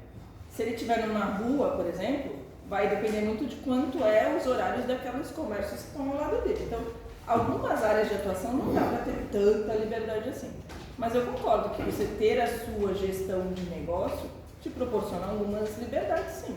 Eu acho que é mais uma ilusão, né? Não, porque, veja bem, eu tive isso na minha rua, pessoas que montam um cafezinho, aí no começo vai até bem, sabe? Uhum. Aí deu de 1 mês, 2 meses para lá que ele está conseguindo pagar o aluguel, já está conseguindo sobrar um pouquinho, aí ele abre a hora que quer e fecha a hora que quer. Aí eu digo, aonde ele pede, porque às vezes eu deixava tomar café lá embaixo, quando eu ia para o centro, eu falei, não, vou tomar lá na rua, que o pessoal mandou agora, dá uma força para eles. Eu fiz isso umas 2, 3 vezes, depois que eu vi que eles não tinham compromisso, parei, não vou mais. Porque eu deixo de tomar café lá no centro, aí chego lá, está fechado. Sim. Aí, é por isso que eu falo, que isso é a experiência própria que eu tenho na minha rua. Entendeu? A irresponsabilidade. Aí é que a pessoa quer fazer um negócio muito diferente daquilo que o mercado às vezes necessita, né? Aí vai ter o faturamento que ele tem também, e aí pode ser que para ele tá tudo bem. É o que ele quer. Ou fecha, né? Ou fecha, sim. É o mais provável. Bom, isso é o que eu vejo diariamente no meu bairro. Ó, aí a gente vai para 35 aos 42. Então a gente está no setembro de consolidar o seu lugar. Então a gente buscou um lugar no mundo, conquistou um lugar no mundo, e agora a gente está consolidando, então, afirmando o seu lugar no mundo. A gente está com a alma da consciência, né? Que elas até se encontram aqui, o físico com a alma. O início do declínio das forças vitais, é aquilo que a gente falou no começo, de que a cada 7 anos a gente tem toda a mudança biológica e molecular, e aí a partir dos 42 isso deixa de ser do corpo todo, 100%. Então por isso que a gente fala que a gente começa a ter o início de um declínio das forças vitais. Isso tem mudado bastante com a evolução da ciência, né? A gente está falando de uma pesquisa que foi iniciada em 1920, mais ou menos, 1900.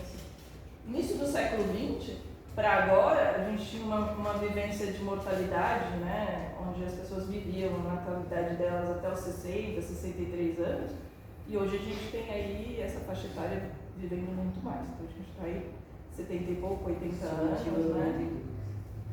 Então a gente está muito mais. Era para estar mais. Era para estar mais, né? Por causa da pandemia isso houve uma redução, era para ser até maior. Mas a pandemia fez com que isso desse uma queda. Mas a gente então entende que isso tem um início, mas não é algo que você ainda sinta fisicamente tão latente, tão forte assim. Mas a gente fala, quando muda, quando você faz 40 anos, você tem algumas indicações de algumas mudanças físicas, né? A gente tem aqui 37,5, outro nó lunar, você pode ter uma crise nos 37,5, algum desafio para enfrentar nesse período. O ter torna-se ser, então no período dos 28 aos 35, a gente é um período que a gente constrói muito a relação do ter, né? Ter uma casa própria, ter um carro, é muito essa relação do ter, da necessidade muito material, até para dar uma sensação de estabilidade, né? Então essa faixa de 70 é uma faixa que a gente busca muito isso. pessoas que já começam esse desenvolvimento desde os 21, outros mais quando a carreira está mais atuante, numa estabilidade um pouco melhor ou um crescimento financeiro maior. Então, existe a questão de ter consciência financeira maior, de pensar em guardar dinheiro, de pensar em construir algo de investimento. Isso ainda é um conceito que para nós brasileiros ainda é um pouco tardio, né, e não tão desenvolvido, que vem sendo discutido muito agora. Né, de que se a gente começar a ter consciência financeira desde aqui, a gente tem uma questão de sofrer muito menos daqui para frente. Né, porque o mercado de trabalho diminui às vezes a relação de vagas, de aceitação de pessoas mais maduras, e aí o seu declínio financeiro começa também a acontecer, principalmente se você não tiver tido um período aí de reserva ou de criação de algo alternativo, tá bom? Aí a gente tem o segundo nó lunar, que eu falei que é dos 37,5, e tem essa crise existencial, de achar que aquilo que você construiu tudo não é aquilo que você queria, de que você não está fazendo aquilo que você imaginava fazer, que você chegou num ponto da vida que não era aquilo que você sonhou ou planejou. Então, também é um setênio muito de crise da sua existência e de construção de tudo que você fez até ali. A gente tem aí a relação de organização que já foi antecipada, né, que foi no anterior, e aí a gente questiona a si mesmo no mundo. Então, por isso que é uma crise existencial, que a gente começa a se questionar daquilo que a gente atuou no mundo.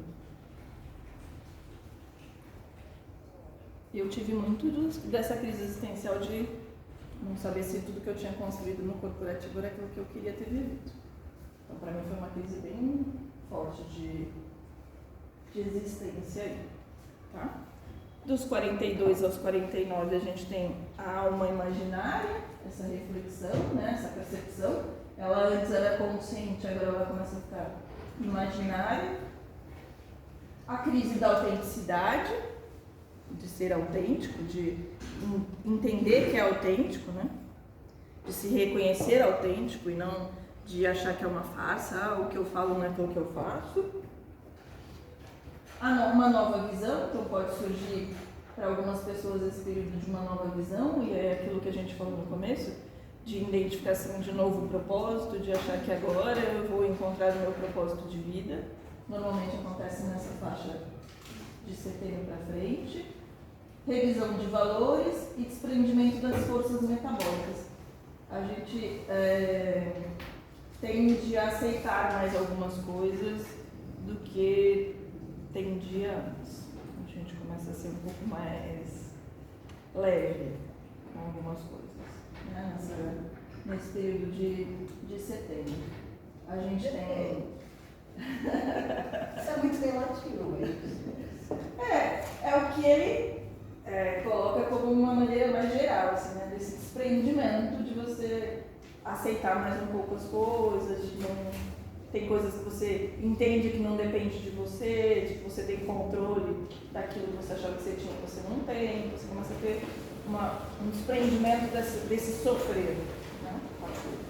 Acho que muito do controle, a gente tem uma característica muito de achar que controla tudo, controla a vida, controla as coisas, e aí você começa a ter uma consciência de que esse controle não é bem controle, né? Você não tem esse controle todo. Então acho que um pouco desse desprendimento está muito relacionado a isso. Acho que é isso, desse setembro. Eu estou nesse setembro, eu estou com 48 anos. Eu estou nesse setembro. Estou passando dele já. Já passei, ó. Estou nesse setembro. Atento. Eu estou nesse setembro. O 8º setênio. Aí me encaixei. Dos 49 aos 56, então a alma está inspirativa, né? A gente tem a fase da sabedoria, né? Isso é bem latente nessa fase. Um novo ritmo, um novo escutar, então muda-se muito esse temperamento, esse comportamento com relação ao seu ritmo de vida, ao seu ritmo de cotidiano, ao seu ritmo de escuta, né? Às vezes se você escutava menos, você começa a escutar mais, se você escutava muito, às vezes você evita escutar muito, então essa mudança de temperamento é bem latente nesse período. O terceiro nó lunar, então você tem aí os 55 no desafio para enfrentar, e aí pode ser uma crise ou só um desafio, né, que normalmente acontece.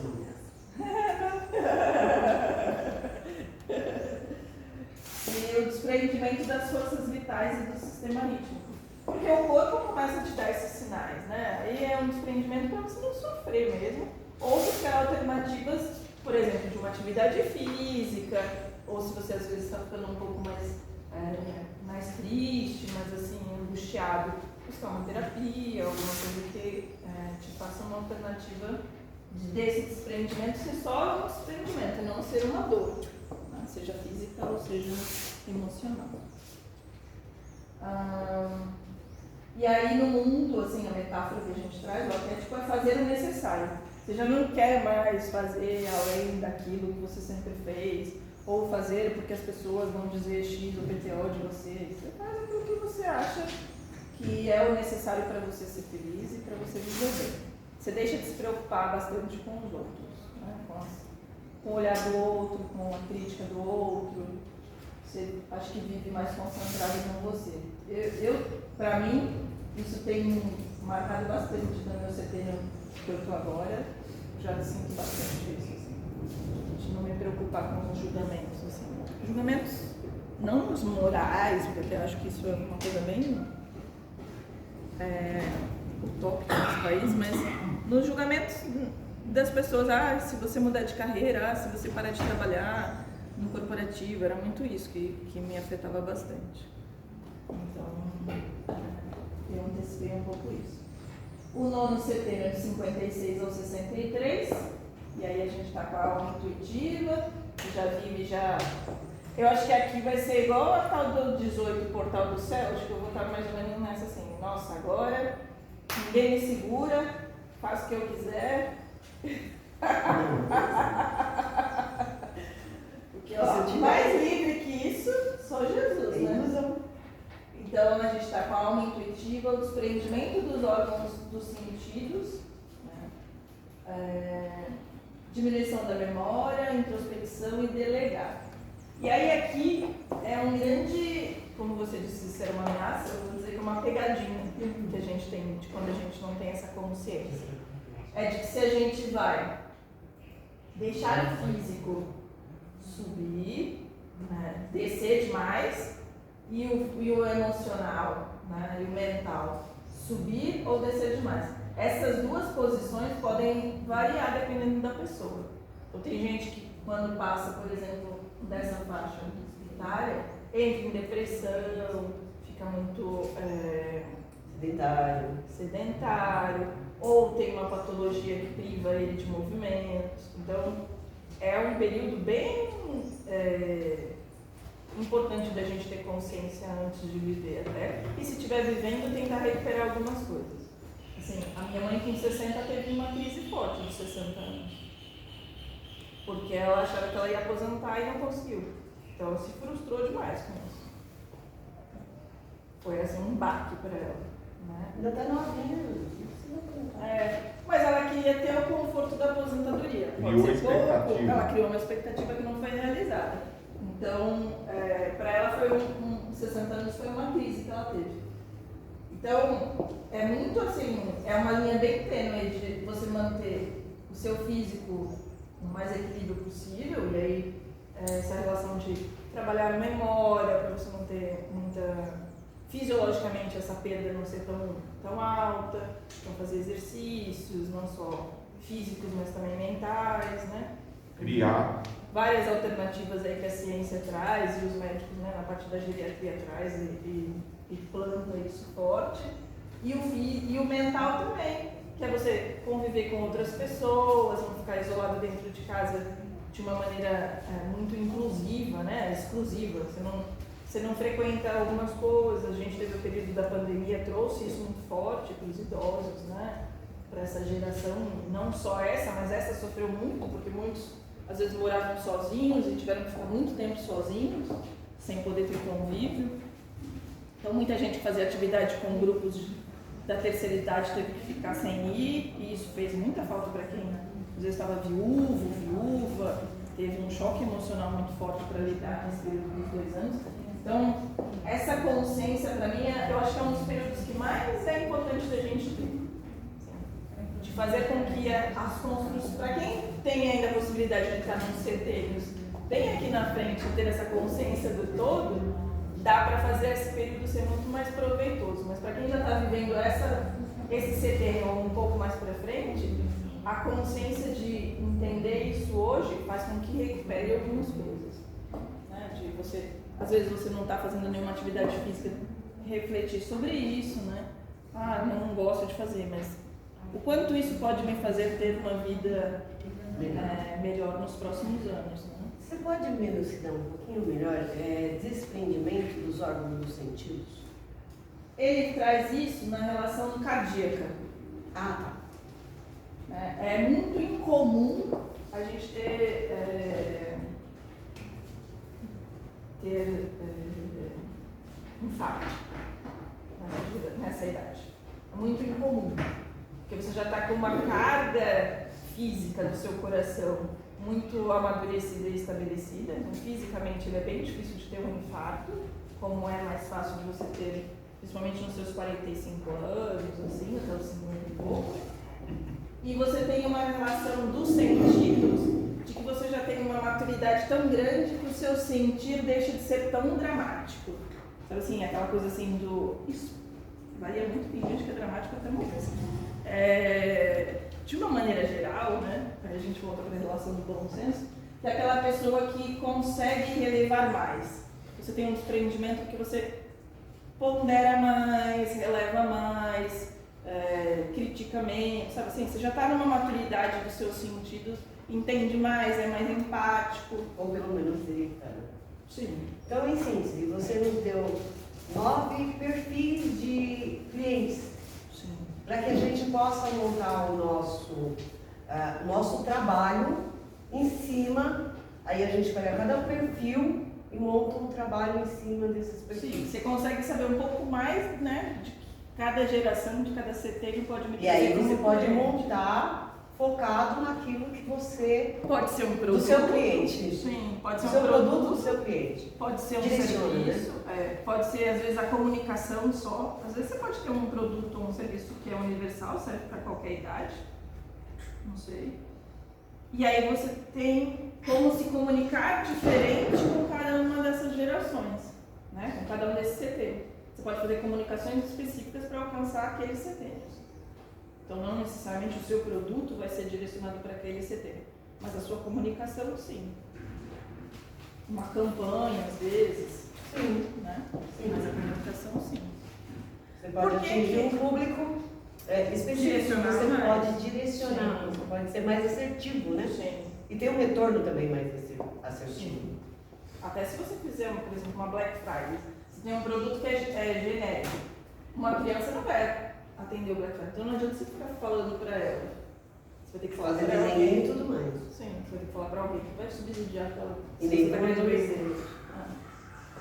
Por que termina no 63? Porque quando essa raiz toda foi construída, a nossa vida, Perspectiva de vida era essa Já existe novos estudos que já foram mais implementados.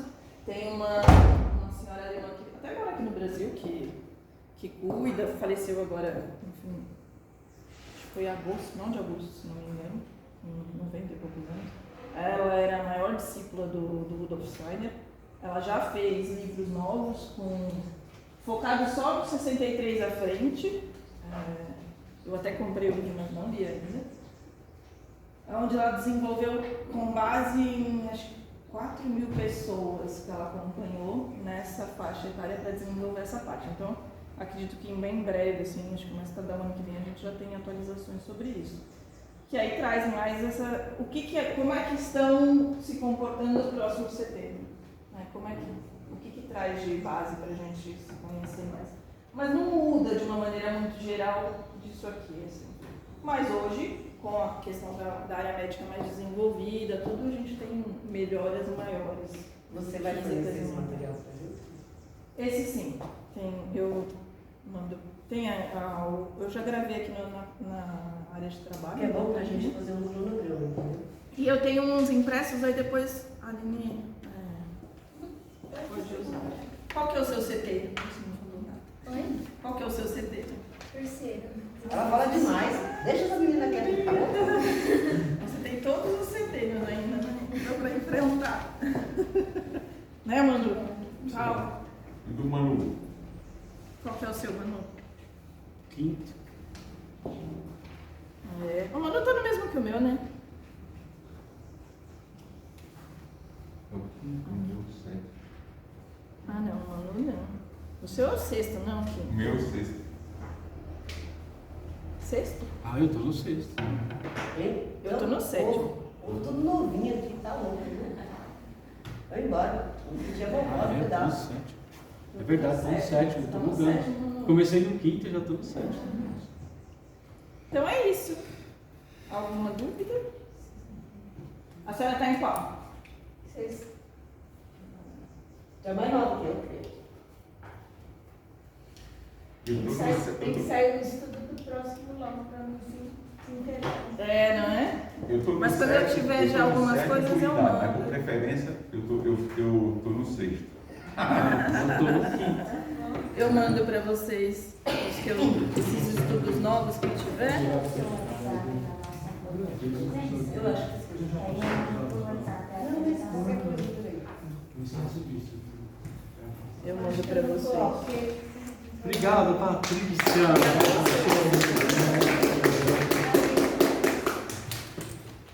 Só um minuto, gente, vai ter o certificado, né? Tem café ali, gente, tem um pedacinho de bolo, se quiser comer. Paga R$1. Esqueceu que aqui é um curso de empreendedora? Paga qualquer tempo. Desse jeito não dá, você vai à falência desse jeito. O que a gente precisa. Dando as coisas de graça no assim.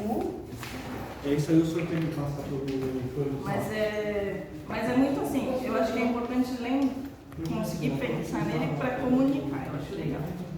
Sim, porque assim, nós temos vários tipos de. Por exemplo, eu tenho vários negócios. Não, Rodrigues. É o nome, né? Eu posso. Dá meu. Toma. Pode ficar com esse daí de presente.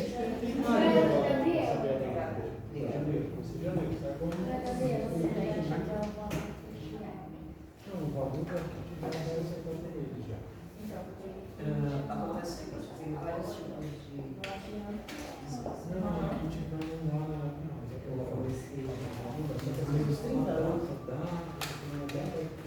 O governo do estado, o concursado, na área da enfermagem. Me formei em biologia, licenciei em pesquisa, licenciei em ciências biológicas, física, química. O do senhor é qual? Senhor Rodrigues.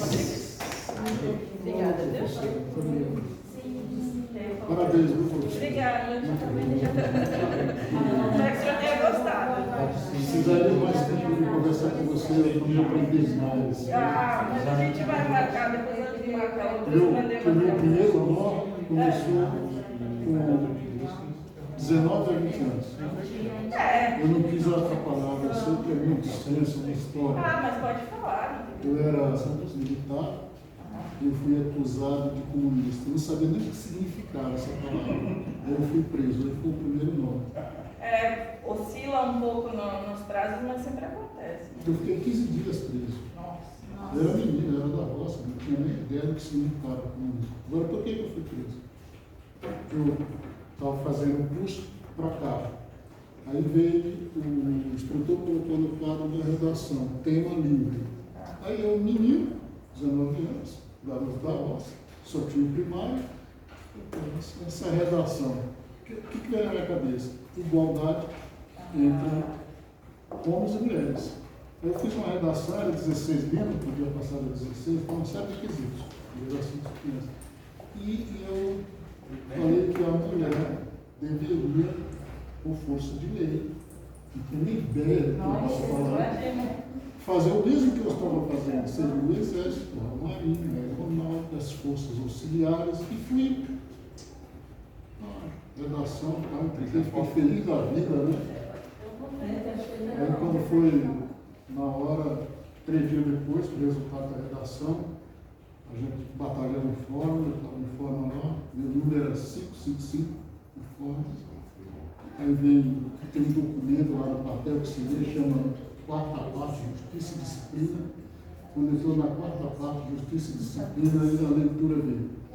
Fica preso por tempo determinado, soldado 555. Aí eu comecei a chorar. Eu fiquei preso, foi o que eu fiz. Aí no final da expressão prisão, por 15 dias, acusação comunista. Não sabia nem o que significava, professor, eu não posso comer negócio. Eu fiquei 15 dias preso, até que fizeram levantamento, tal, tudo. Eu era da roça, foi investigar meus pais, tal, minha família. Aí deram uma forma, justiça e disciplina. Hoje